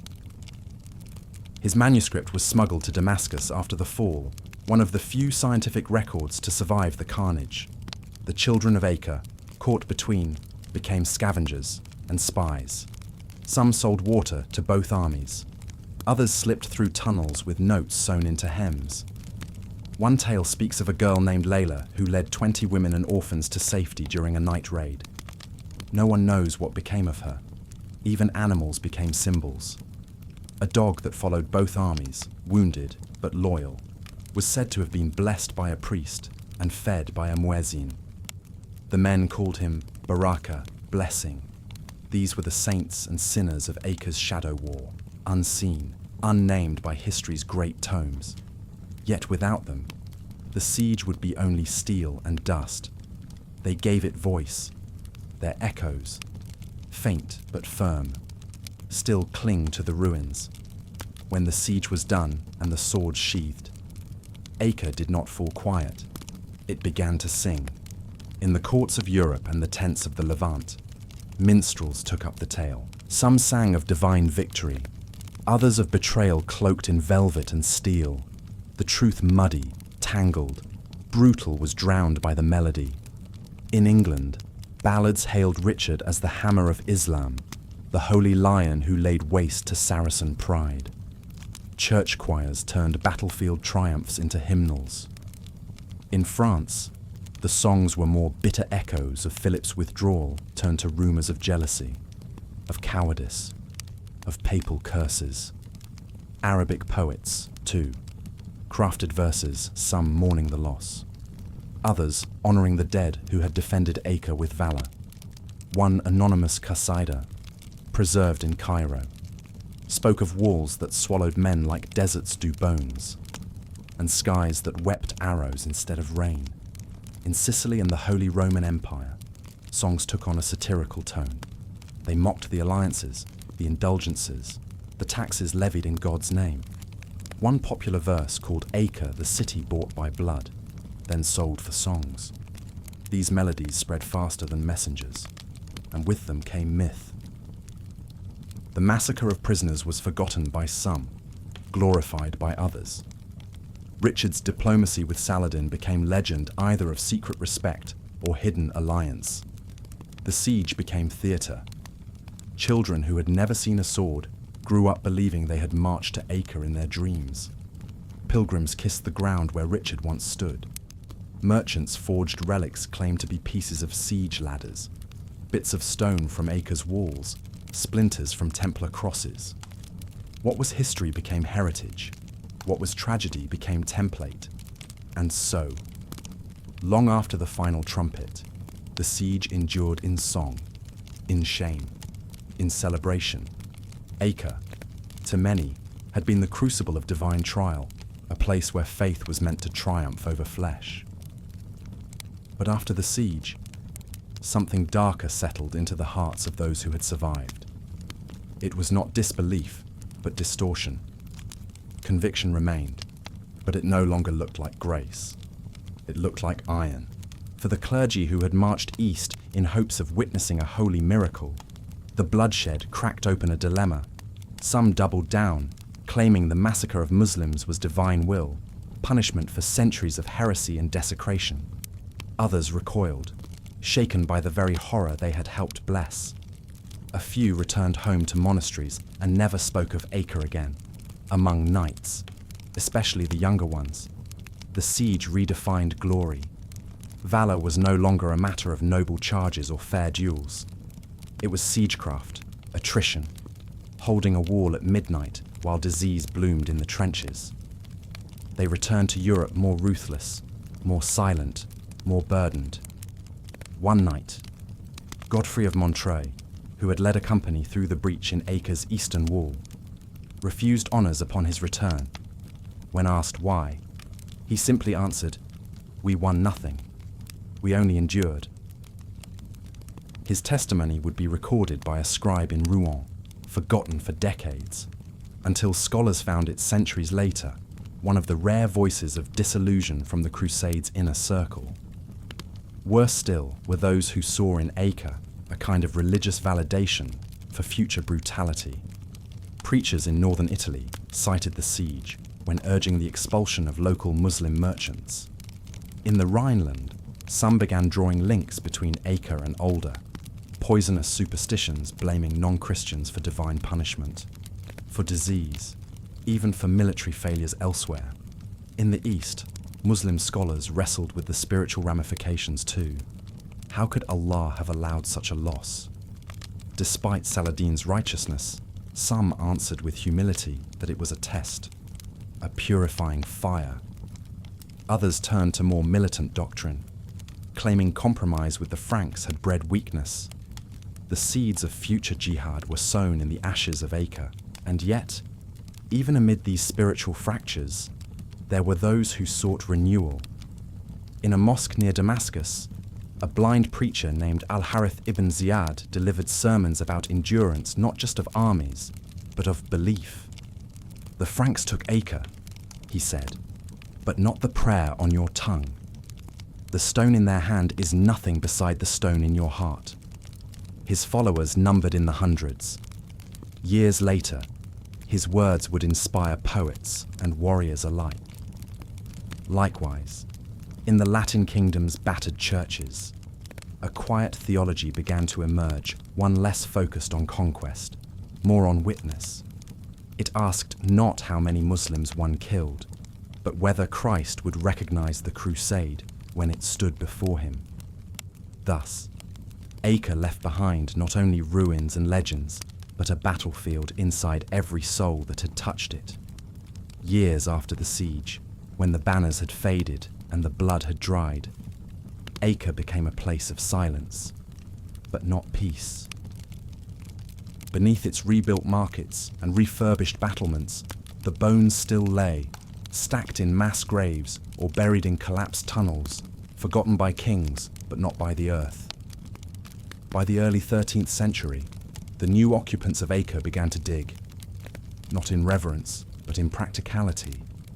New wells were needed, foundations for churches and granaries had to be laid, and with each shovel of dirt came skulls, broken swords, fragments of chainmail twisted by heat, a child's sandal beside a knight's greave, a coin clenched in a hand with no body. At first, these finds were reburied quickly. Priests said prayers, imams offered blessings. But as the dead accumulated, so too did the questions. Who were they? Which army did they serve? And what, if anything, were they still owed? In one such dig, near the southern wall, workers uncovered a room sealed by fire, its walls blackened, its contents melted into grotesque forms. In the center sat a stone altar, cracked by heat, a Latin inscription barely visible, Pax Eternum, eternal peace. It became a site of pilgrimage for a time. Monks visited in silence. Knights knelt in full armor. A few claimed miracles, visions of light, voices in the ash. But eventually, like all things, it faded. Dust filled the cracks. Weeds claimed the path. The altar was forgotten again. What did not fade were the ghosts in the minds of those who remained. Veterans who stayed in Acre carried the weight differently. Some turned inward, spending their days in quiet work, tending vineyards or repairing walls. Others grew violent, hardened by what they had seen, unable to speak of the nightmares. A hospitaller knight, Sir Aldrich of Brabant, reportedly refused to sleep indoors for the rest of his life. "I dream better under stars," he said. "The dead can't find me there." Acre's children, now growing into adulthood, played among ruins. They made games from broken helmets. They told stories of the city that bled from every stone. Some dug for bones to sell as relics. Others wept when they found them. Historians, centuries later, would excavate Acre again, not with shovels, but with ink. They would find conflicting accounts, exaggerated chronicles, fabricated miracles. And yet, beneath all the noise, one truth endured, that Acre had become a tomb with a city built atop it, and every step through its streets was a walk through war's graveyard, with the siege long over and power solidifying into the hands of those who remained. Acre transformed once more, not into a sanctuary, nor a shrine, but a marketplace of war. The blood had barely dried before the city's forges glowed again. The war economy did not stop. It adapted. The ruins of siege engines became raw materials. Timber from collapsed towers was hauled to the docks and sold to shipwrights.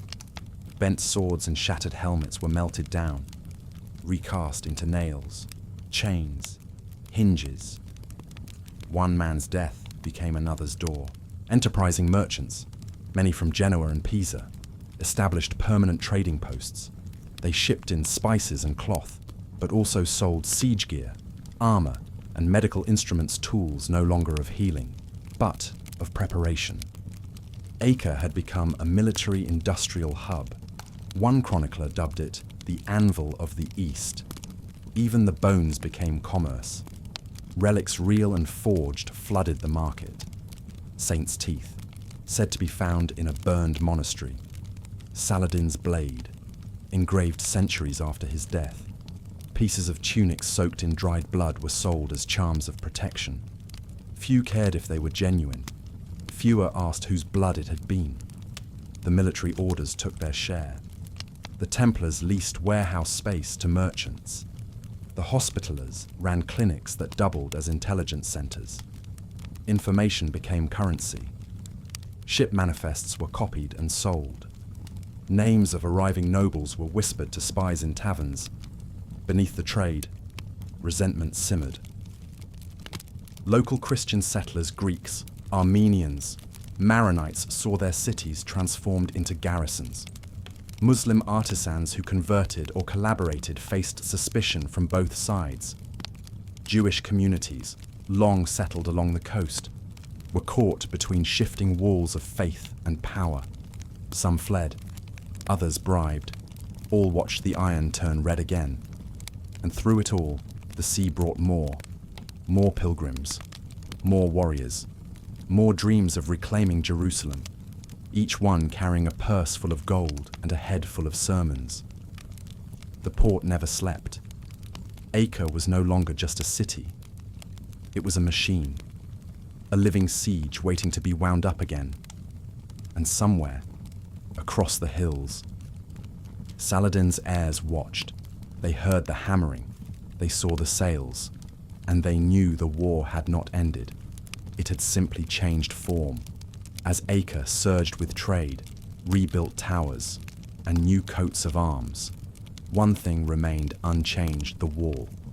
Not in structure, for it had been repaired and reinforced a dozen times over, but in presence. It watched. It remembered. The wall of Acre, massive and scarred, was the only impartial witness left. It bore the gouges of trebuchets, the black stains of fire, the fading etchings of soldiers' names carved by idle hands in the dark hours. No chronicler, however accurate, told the story like those stones did. Children would run their hands over the cracks and ask their elders, was this where the Crusaders broke through? Or did Saladin's arrows fall here? No one could answer for sure, but all nodded, as if the stone itself whispered something in the wind. The wall did not judge. It had felt Muslim and Christian blood alike. It had echoed with Arabic prayer and Latin chants. It had held firm under starvation, buckled under betrayal, and still stood as men wept for what they could not reclaim. Pilgrims touched it, seeking blessing. Some said it cured fevers. Others said it caused them. One woman, a nun from Saxony, stood before the wall for 3 days without eating or speaking. When asked why, she answered, "It has seen Christ more than any bishop. I wait for it to speak." Veterans of the siege returned in old age, leaning on canes, their armor long since rusted or sold. They looked up at the battlements like visiting a grave. Some wept, others cursed. A few said nothing at all. Acre had many symbols, banners, relics, saints, generals, but none so honest as its wall. For it had no allegiance, no script, no vanity, only memory. In every siege to come, every whisper of renewed crusade, the wall would still be there. And when all banners fell and languages changed, it would outlast them all, not as a monument of glory, but as a reminder that every war becomes a scar, and every scar, in time, becomes a silence. As the dust of war settled into routine occupation, cartographers arrived in Acre men with ink-stained hands, parchment scrolls, and the dangerous ambition to define ownership. They came not with swords, but with compasses and questions. Where did one lord's claim end and another's begin? Which tower belonged to the Templars? Which well to the Hospitallers?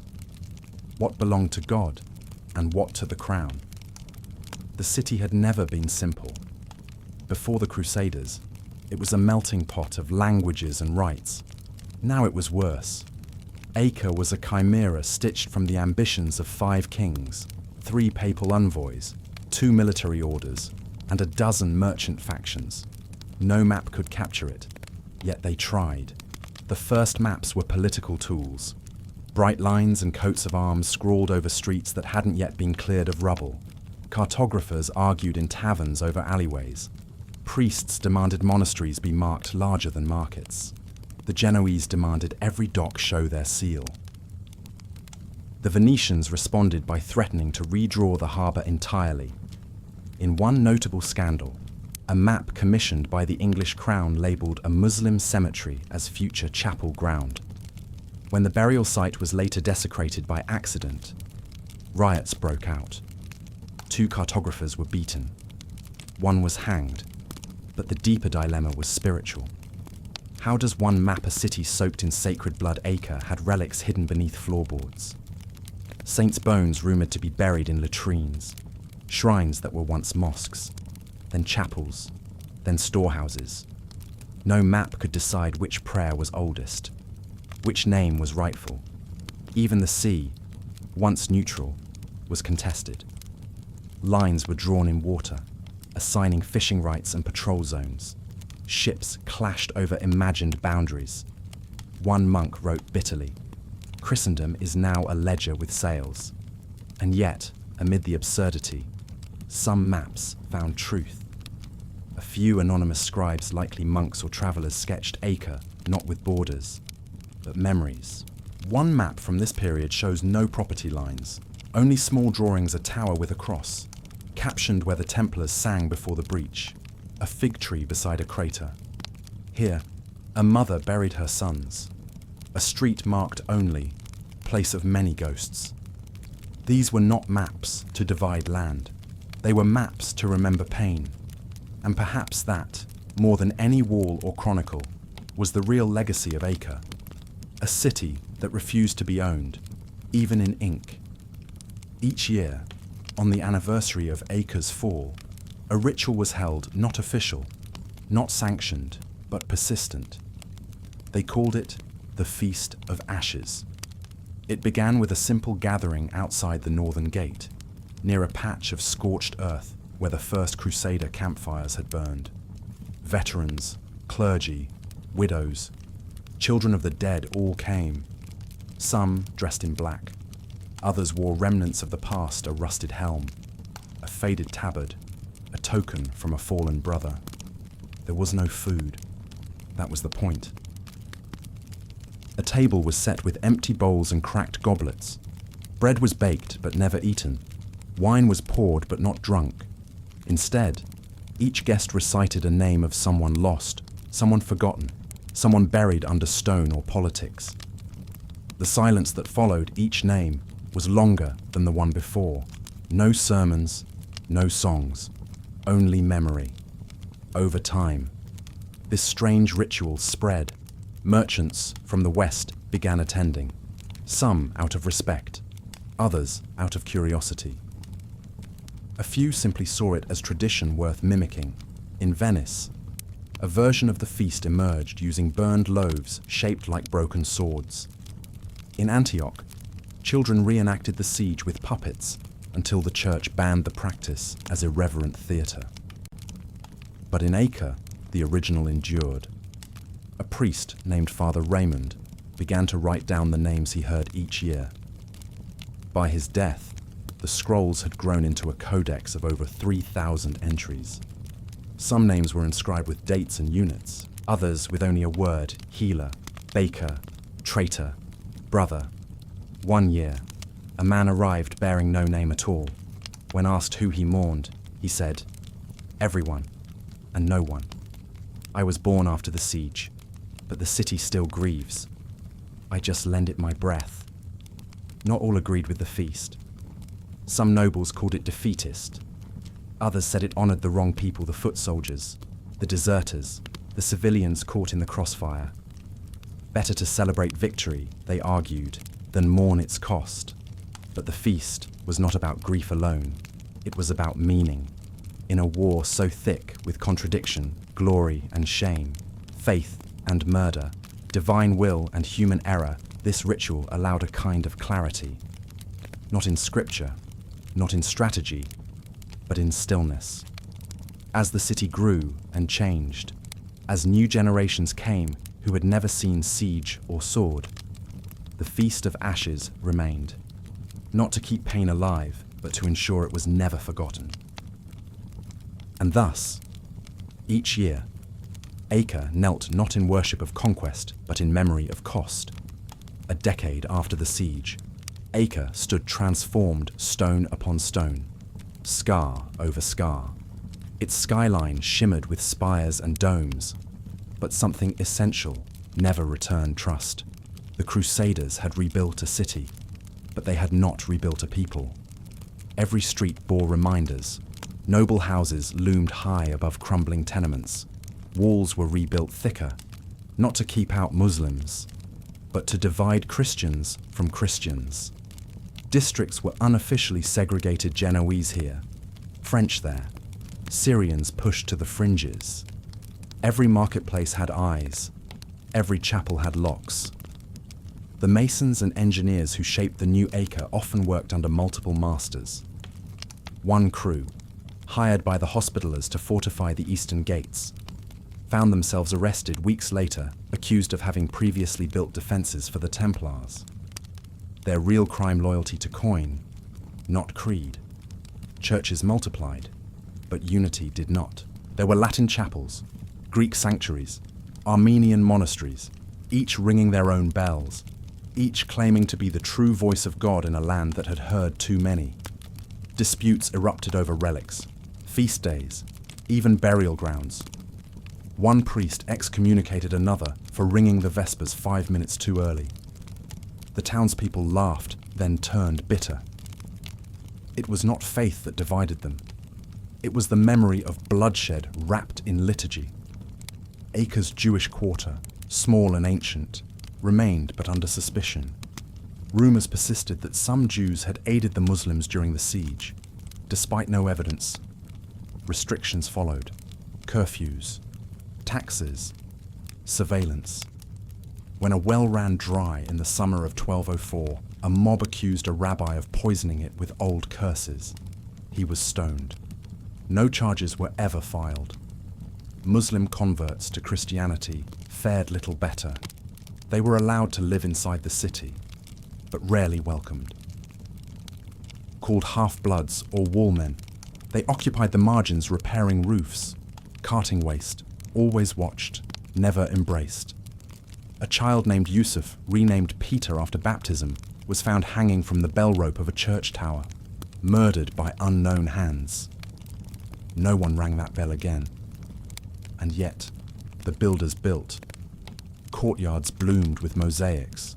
A new aqueduct was carved through the limestone hills. A hospital opened that accepted patients of all backgrounds for a time. The facade of unity held, as long as no one asked too many questions. As long as the memory of siege remained buried beneath mortar and ritual. Some called Acre a miracle. Others called it a masquerade. But all agreed on one thing. The city had risen. The trust had not. Acre stood, towering, resplendent, feared and doomed. After its capture, the city became the jewel of the Crusader states. The beating heart of Outremer, pilgrims poured in, merchants haggled in 20 languages, and warlords from Europe carved out estates on its sun-baked avenues. But victory had sewn into the stone a curse subtle, patient, and absolute. The curse was not one of magic or prophecy. It was man-made. It was pride. Each victory claimed in the name of God gave birth to a dozen new rivalries. The Templars fortified their quarter like a citadel. The Hospitallers demanded tolls on roads they had repaired. The Venetians and Genoese fought naval duels in the very harbour they had helped secure.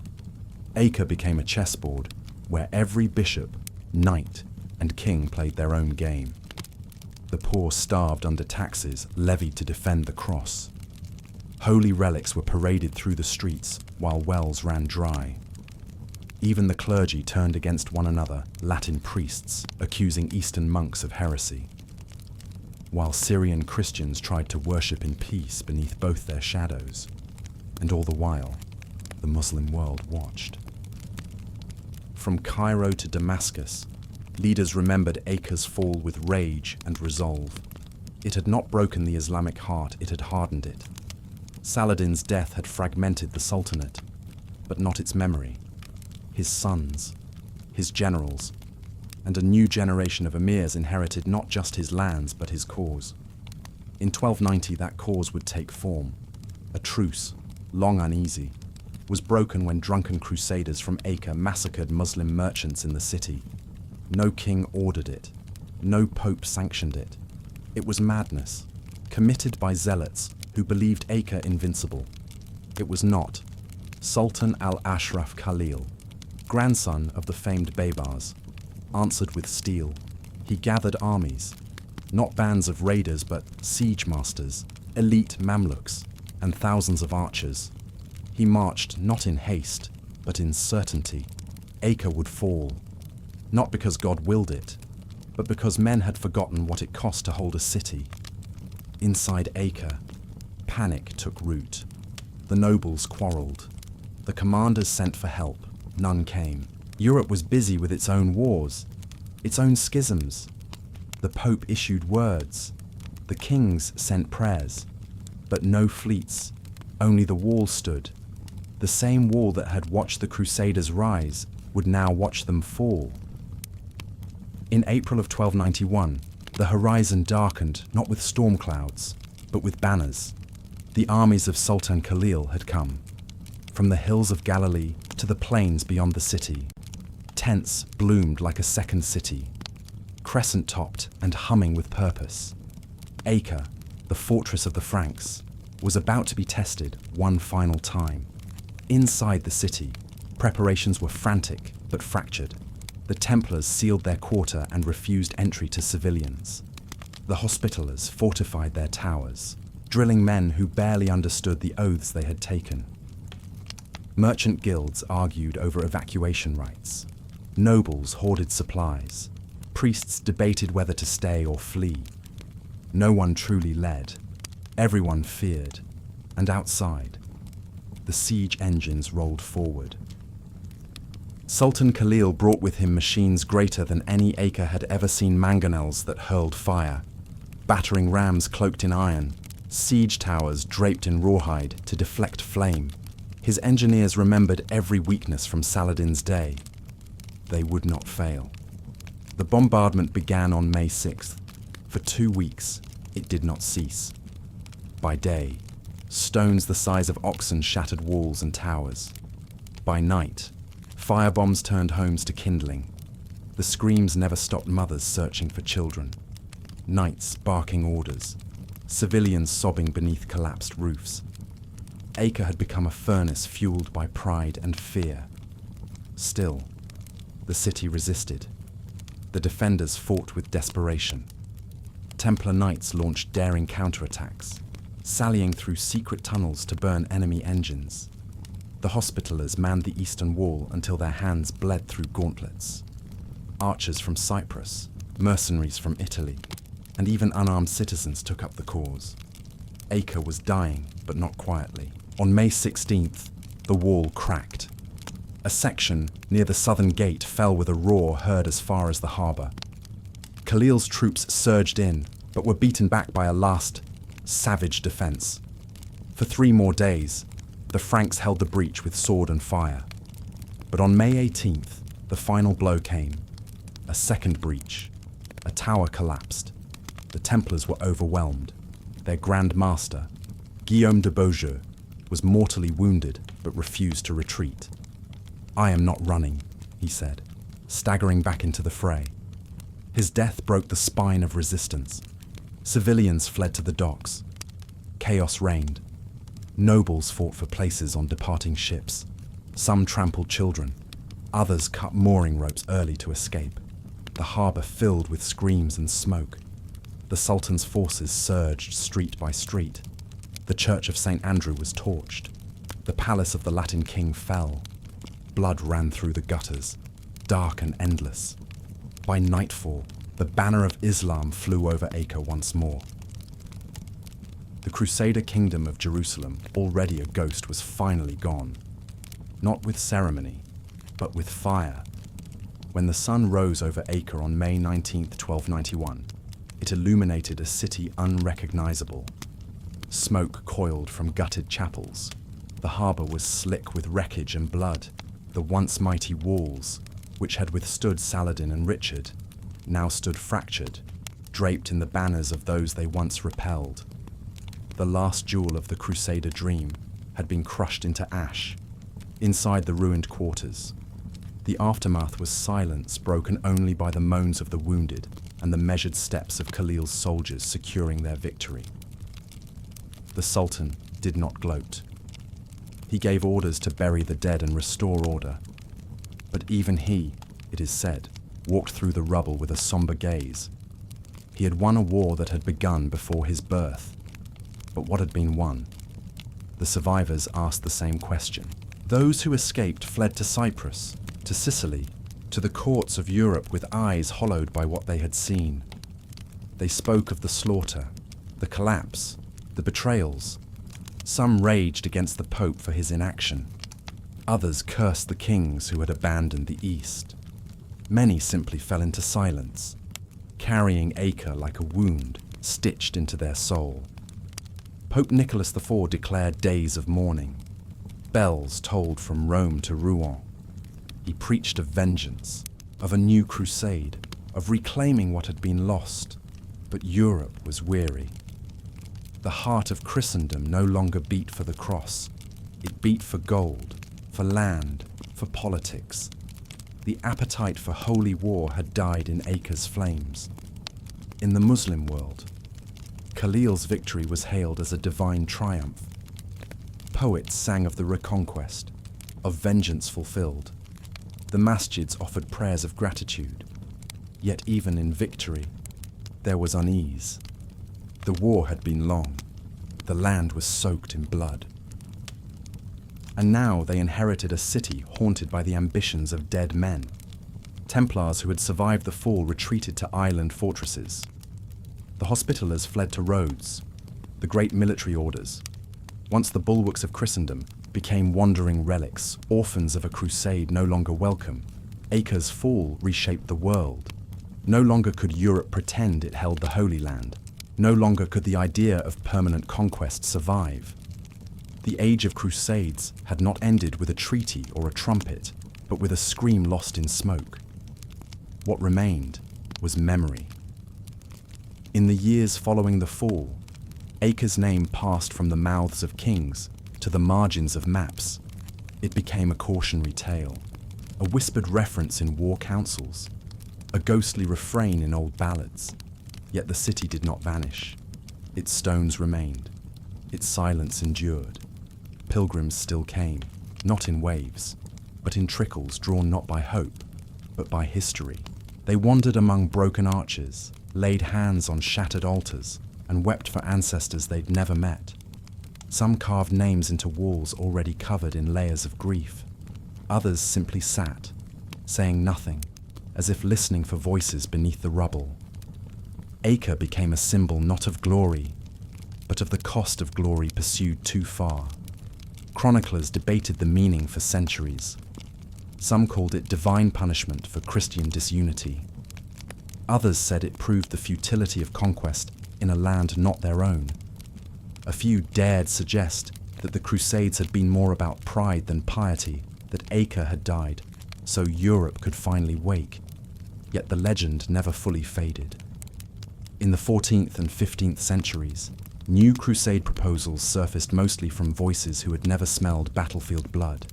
They invoked Acre like a mythic standard, promising to reverse its fall, to erase the shame. But nothing came of them. The world had changed.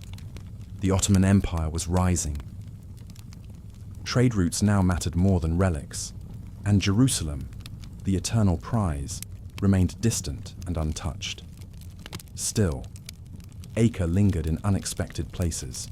A knightly order in Portugal took its name. A chapel in northern France was built using stone from the holy ruins. A child's lullaby in southern Germany ended with the line, "Sleep now, little one, lest Acre rise again." And then, centuries later, archaeologists returned. They unearthed coins with crossed swords and broken crescents, clay lamps painted with both crosses and Arabic script, a well still filled with clear water beneath a chapel that no longer stood.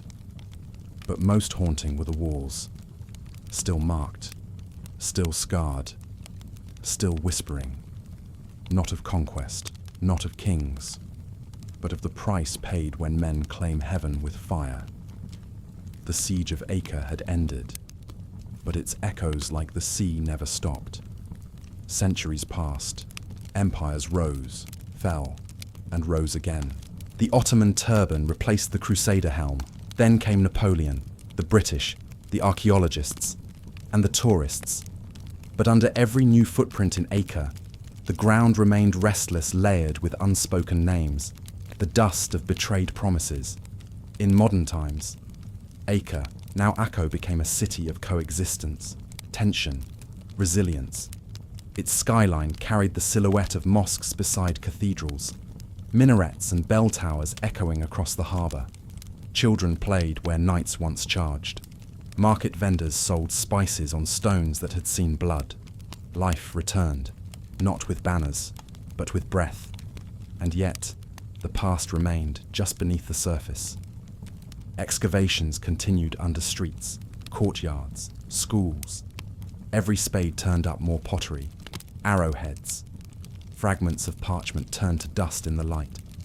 Once, near the old Templar stronghold, they found a skeleton clutching a rusted cross. Curled as if in prayer, he had not been recorded in any chronicle, but there he was. Historians argued over Acre's legacy. Some framed it as a tragedy of religious fanaticism, others as a lesson in geopolitical miscalculation. A few romanticized it still. Speaking of valor and vows, none fully agreed. Perhaps that was the point. For Acre was never one story. It was 1,000. A mosaic shattered by war, pieced together by memory. In university halls, students debated whether the Crusades had ever been just, in mosques and churches. Some still prayed for peace in the name of those who had died without it. In quiet homes, descendants of those who once lived or fought in Acre lit candles not for victory, but for understanding. And in Acre itself, the sea still kissed the ancient stone. Tour guides pointed out the ruins of the hospitaller compound, the underground passageways of the Templars, the cannon-wrecked towers. Some visitors listened. Others stared into the waves, wondering what the city had seen that no book could capture. One inscription, carved long ago into a forgotten stairwell, was recently uncovered. It read in Latin, post omnia, manet umbra. After all, the shadow remains. It was not a warning, it was a truth, because Acre's siege never truly ended. It just changed forms, becoming story, becoming silence, becoming the dust that still speaks. Even as Acre's stones aged and moss crept into the cracks of once sacred towers, the spirit of the crusade refused to rest. Not in swords or siege towers, but in ideas, symbols, and empires that rose under banners different in colour, but familiar in ambition. In the 19th century, as European powers expanded across the Middle East, echoes of the Crusades returned, this time in policy rather than pilgrimage. French generals invoked Richard the Lionheart. British officers studied Saladin. Colonial cartographers redrew borders once etched in blood, their lines slicing through old battlefields and older grievances. Napoleon himself had marched through Acre in 1799. He tried, and failed, to conquer it, stopped by the very walls once shattered and rebuilt a dozen times before. In his journals, he lamented not the tactical loss, but the symbolism. Acre resists me, as it resisted the past. Indeed, the city had become more than ruins. It was myth. Acre stood as a memory weaponized. Christian Europe remembered it as a wound. Muslim nations remembered it as a beacon of resilience. Historians reinterpreted its siege in every generation, some as a colonial justification, others as a tragedy of religious arrogance.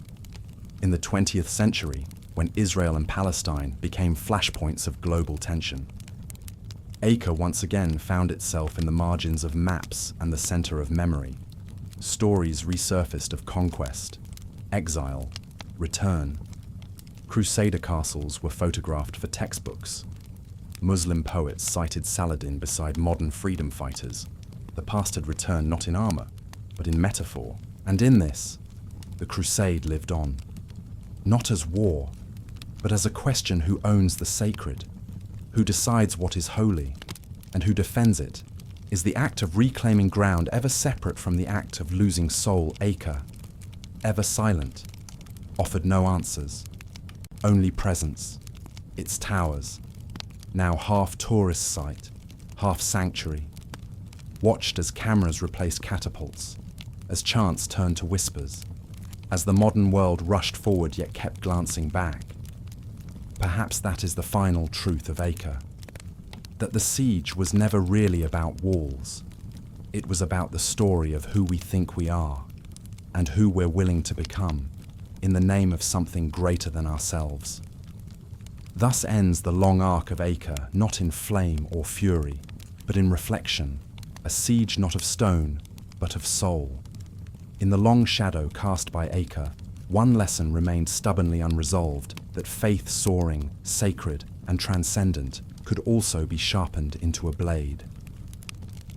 The city had been a crucible where belief clashed with ambition, and where devotion, more often than not, became a weapon. Yet it was also a place where Muslims, Christians, and Jews had, for brief and fragile moments, lived side by side, not in harmony, perhaps, but in understanding born of necessity. Modern thinkers looked back on Acre not just as a battlefield, but as a parable. The symbol of the cross and the crescent had too often been painted as opposites, light and dark, truth and error, salvation and infidel. Yet in Acre's narrow streets and shared wells, these binaries collapsed. A Muslim blacksmith might shoe a Crusader's horse. A Christian merchant might trade spices with a Syrian vendor. A Jewish healer might treat the child of a knight. These quiet exchanges were not the stuff of chronicles, but they were the true miracle of the city.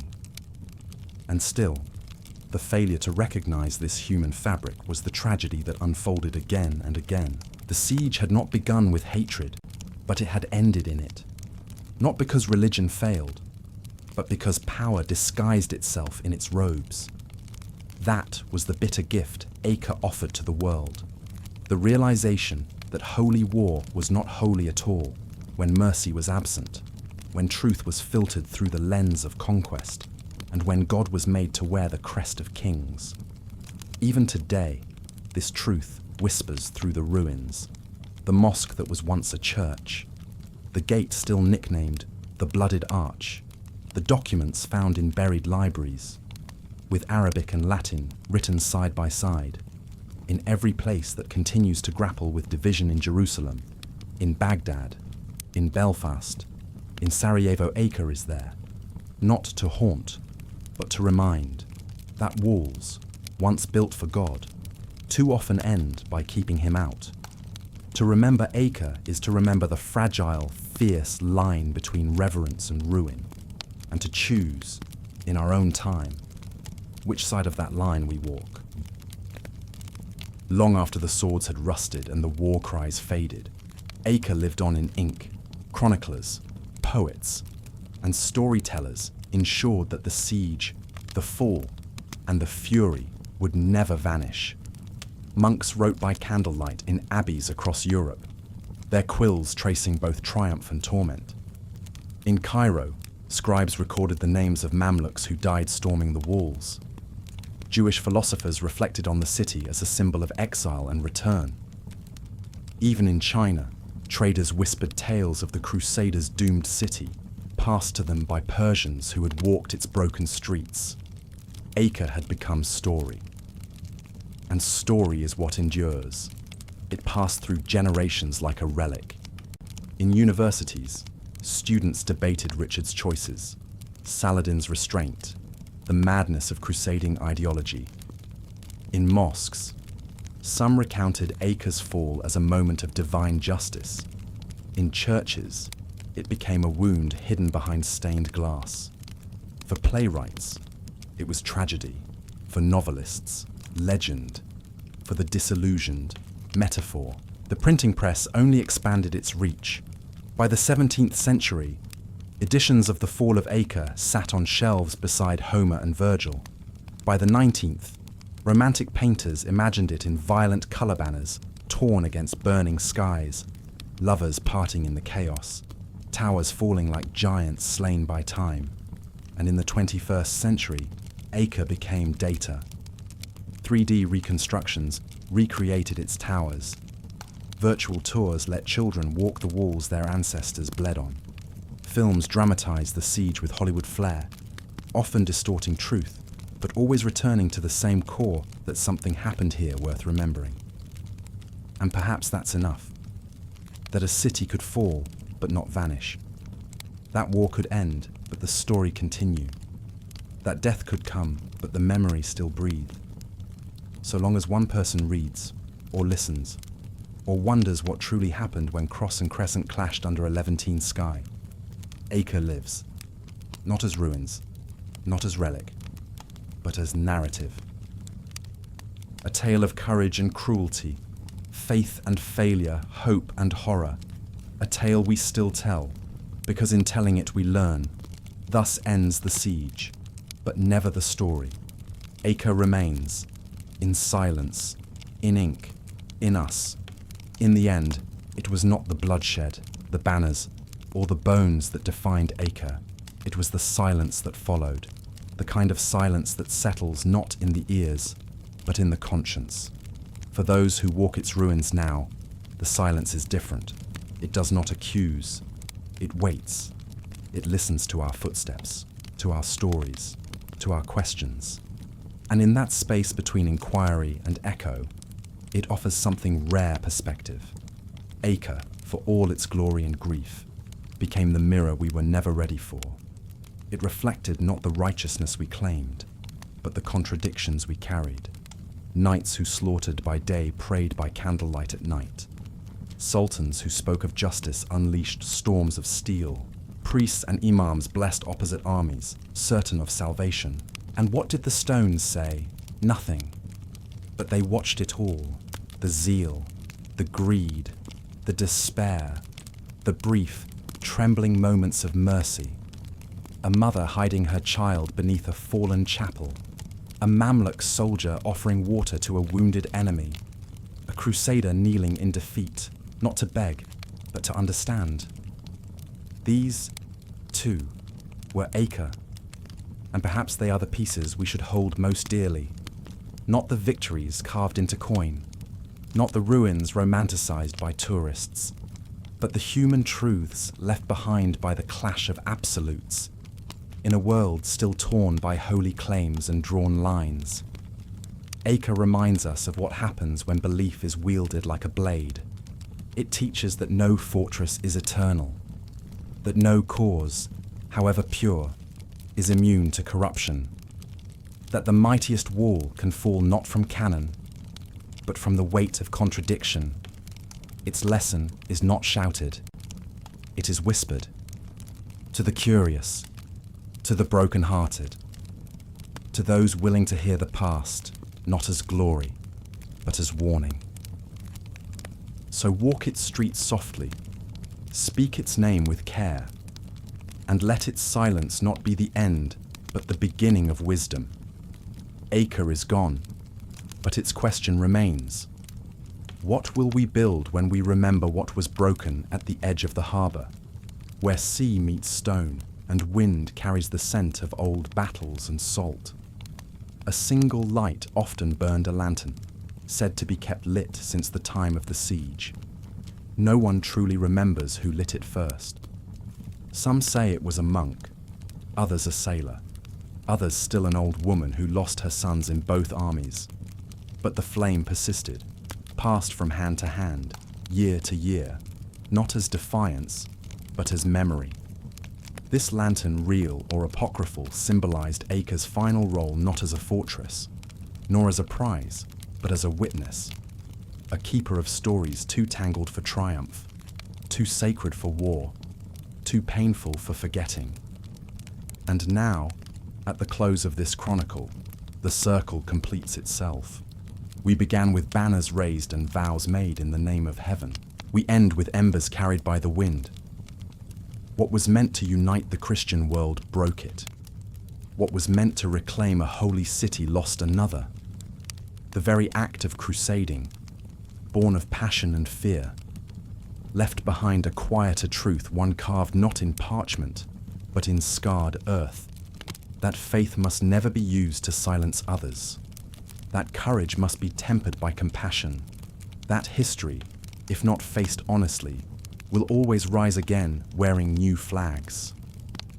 The Siege of Acre lasted decades, the war around it centuries, but the reckoning, the real reckoning, belongs to us. To remember not just what was done, but why. To mourn not just the dead, but the certainty that killed them. And to carry forward the story, not to glorify, but to grow. So let the lantern burn. Let the stones speak. Let Acre remain not as a monument to conquest, but as a testament to what it cost. For in the end, what matters is not who took the city, but whether we have learned from those who lost it. The siege is over. The echo remains. And we, the heirs of that echo, must decide what it means. This is Acre's final gift, and our eternal burden. Though the city has long since fallen, though its towers lie shattered and its banners buried, Acre was never truly about its walls.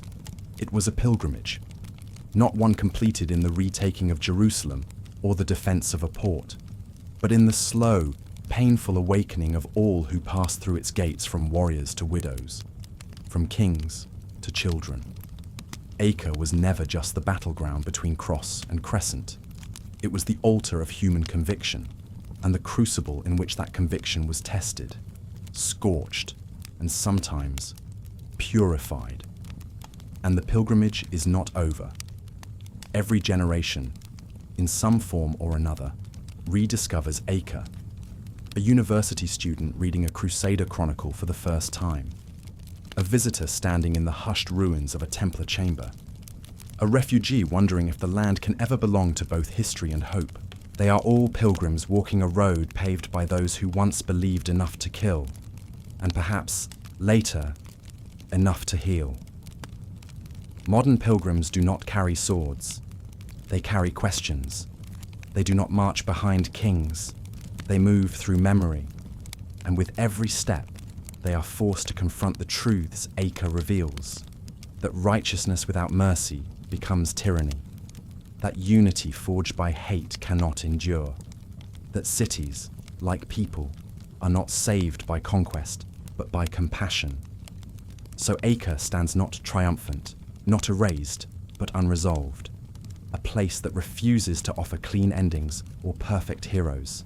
It dares us not to idolize, but to wrestle, not to forget, but to understand, not to repeat, but to remember wisely. As the wind sweeps through its broken corridors and the sea laps at the edges of its oldest stones, Acre whispers, not a farewell, but a challenge. To be better than those who built it. To be braver than those who broke it. To become, in the long shadow of its story, pilgrims of peace. Thus, the pilgrimage continues, not toward a city, but towards something far greater, a future that finally honors the weight of the past. Time has a way of softening all things. Steel rusts, flags fade, names blur in the pages of forgotten books, but some places refuse to dissolve into history. They resist forgetting, not with force, but with meaning. Acre is one of them. It does not demand reverence, like Jerusalem. It does not dazzle like Constantinople. Instead, it lingers in the gaps between memory and myth, tragedy and transcendence. It does not impose. It invites. To see not just the stones, but the stories they cradle. It is a city beyond time, because while the Crusades ended, the questions Acre asks did not. And in that, it lives on not in conquest or lament, but in legacy. Legacy not only of what was done, but of what remains to be done. The modern world, with all its divisions and technologies, its gods and governments, still walks the edge of old cliffs, still draws lines, still builds walls. And Acre, through its silence and its story, offers this quiet verdict that any wall built in the name of heaven must be strong enough to hold grace, that any city defended by faith must leave room for doubt, that any war fought for truth must survive the truth it leaves behind. It is not Acre's ruins that haunt us, it is its relevance. In an age when zeal still outpaces understanding, when certainty too often replaces humility, Acre reminds us that no cause is holy without humanity. And so the stones remain, the wind speaks, and the sea, ever ancient, ever patient, keeps washing away the footprints of war, but never the memory. In this way, Acre endures, not as the last stronghold of the Crusaders, but as the first whisper of something deeper, a call to remember, a chance to change. A city that fell so we might rise. Thus ends the chronicle, but not the meaning. There is a tale, passed quietly through the centuries, of an old man who lived near the outer gate of Acre, long after its fall. They called him the Lantern Keeper. He wasn't a priest, nor a soldier, nor a scholar. No one knew from which side he came, whether his ancestors had fought beneath the crescent or the cross. What they knew was this: each night, just before sunset, he walked to the same broken parapet of the southern wall, lit a small lantern, and placed it on the stones. He did this through war, through plague, through empire and occupation. Even when forbidden, even when mocked, he said nothing, asked nothing, only lit the flame and left. when asked why. He once replied, "Because they still haven't come home." Who the children would ask. "All of them," he would say. And so the lantern became a legend. Some said it was a light for the souls lost in the siege. Others said it was to guide those still searching for peace. A few believed it burned away the lies we tell ourselves about what we fight for and what we lose. The lantern keeper died in obscurity, but someone always lit the lantern after him. To this day, at certain seasons, you can still see a small flame flickering on the stones, real or imagined. No one can say. It doesn't matter, because the story has outlived the facts, as all true stories do. It reminds us that even in ruins, we can choose remembrance over forgetting, mercy over might, light over legacy, and in that choice lies our future. Acre fell, but the flame remained. We are all its keepers now. The Siege of Acre did not end with treaties.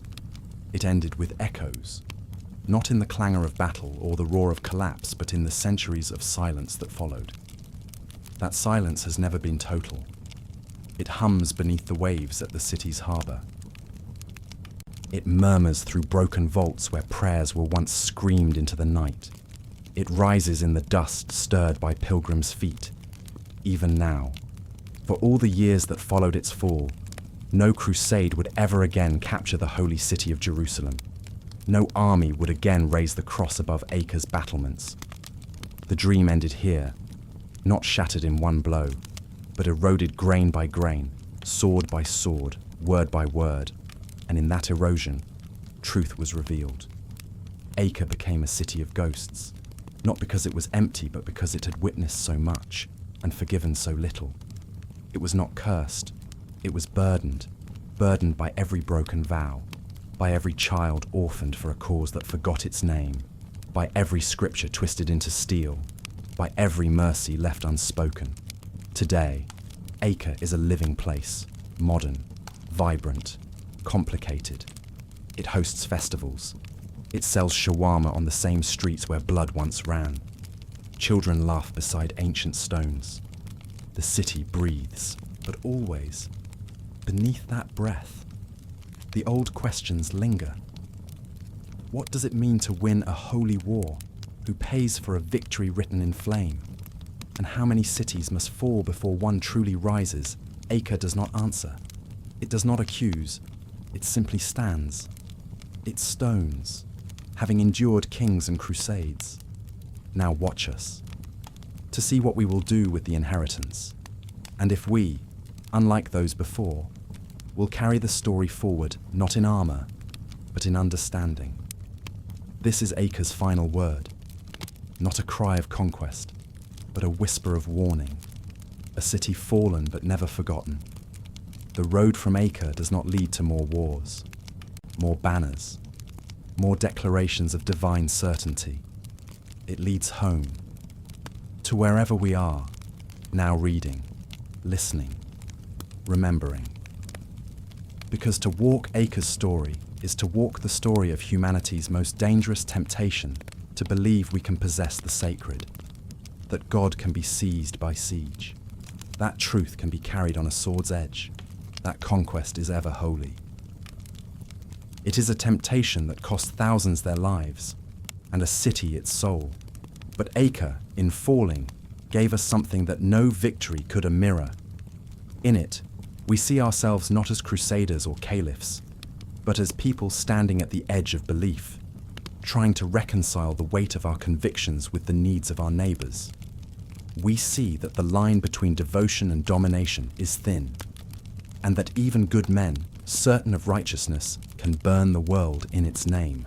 So where does the road go? Not back to Jerusalem, not to another crusade, but forward to reconciliation, to stories told with more honesty than pride, to histories that hold both light and shadow, to cities built not with battlements, but with bridges. This is the path Acre offers, one paved in ash, watered by memory, lit by a lantern we must each choose to carry. It is not an easy road, but it is the only one worth walking, and if we walk it well, perhaps Acre need not fall again, not in stone, not in spirit, not in any of us. Thus we close the gates, not in triumph, not in despair, but in understanding.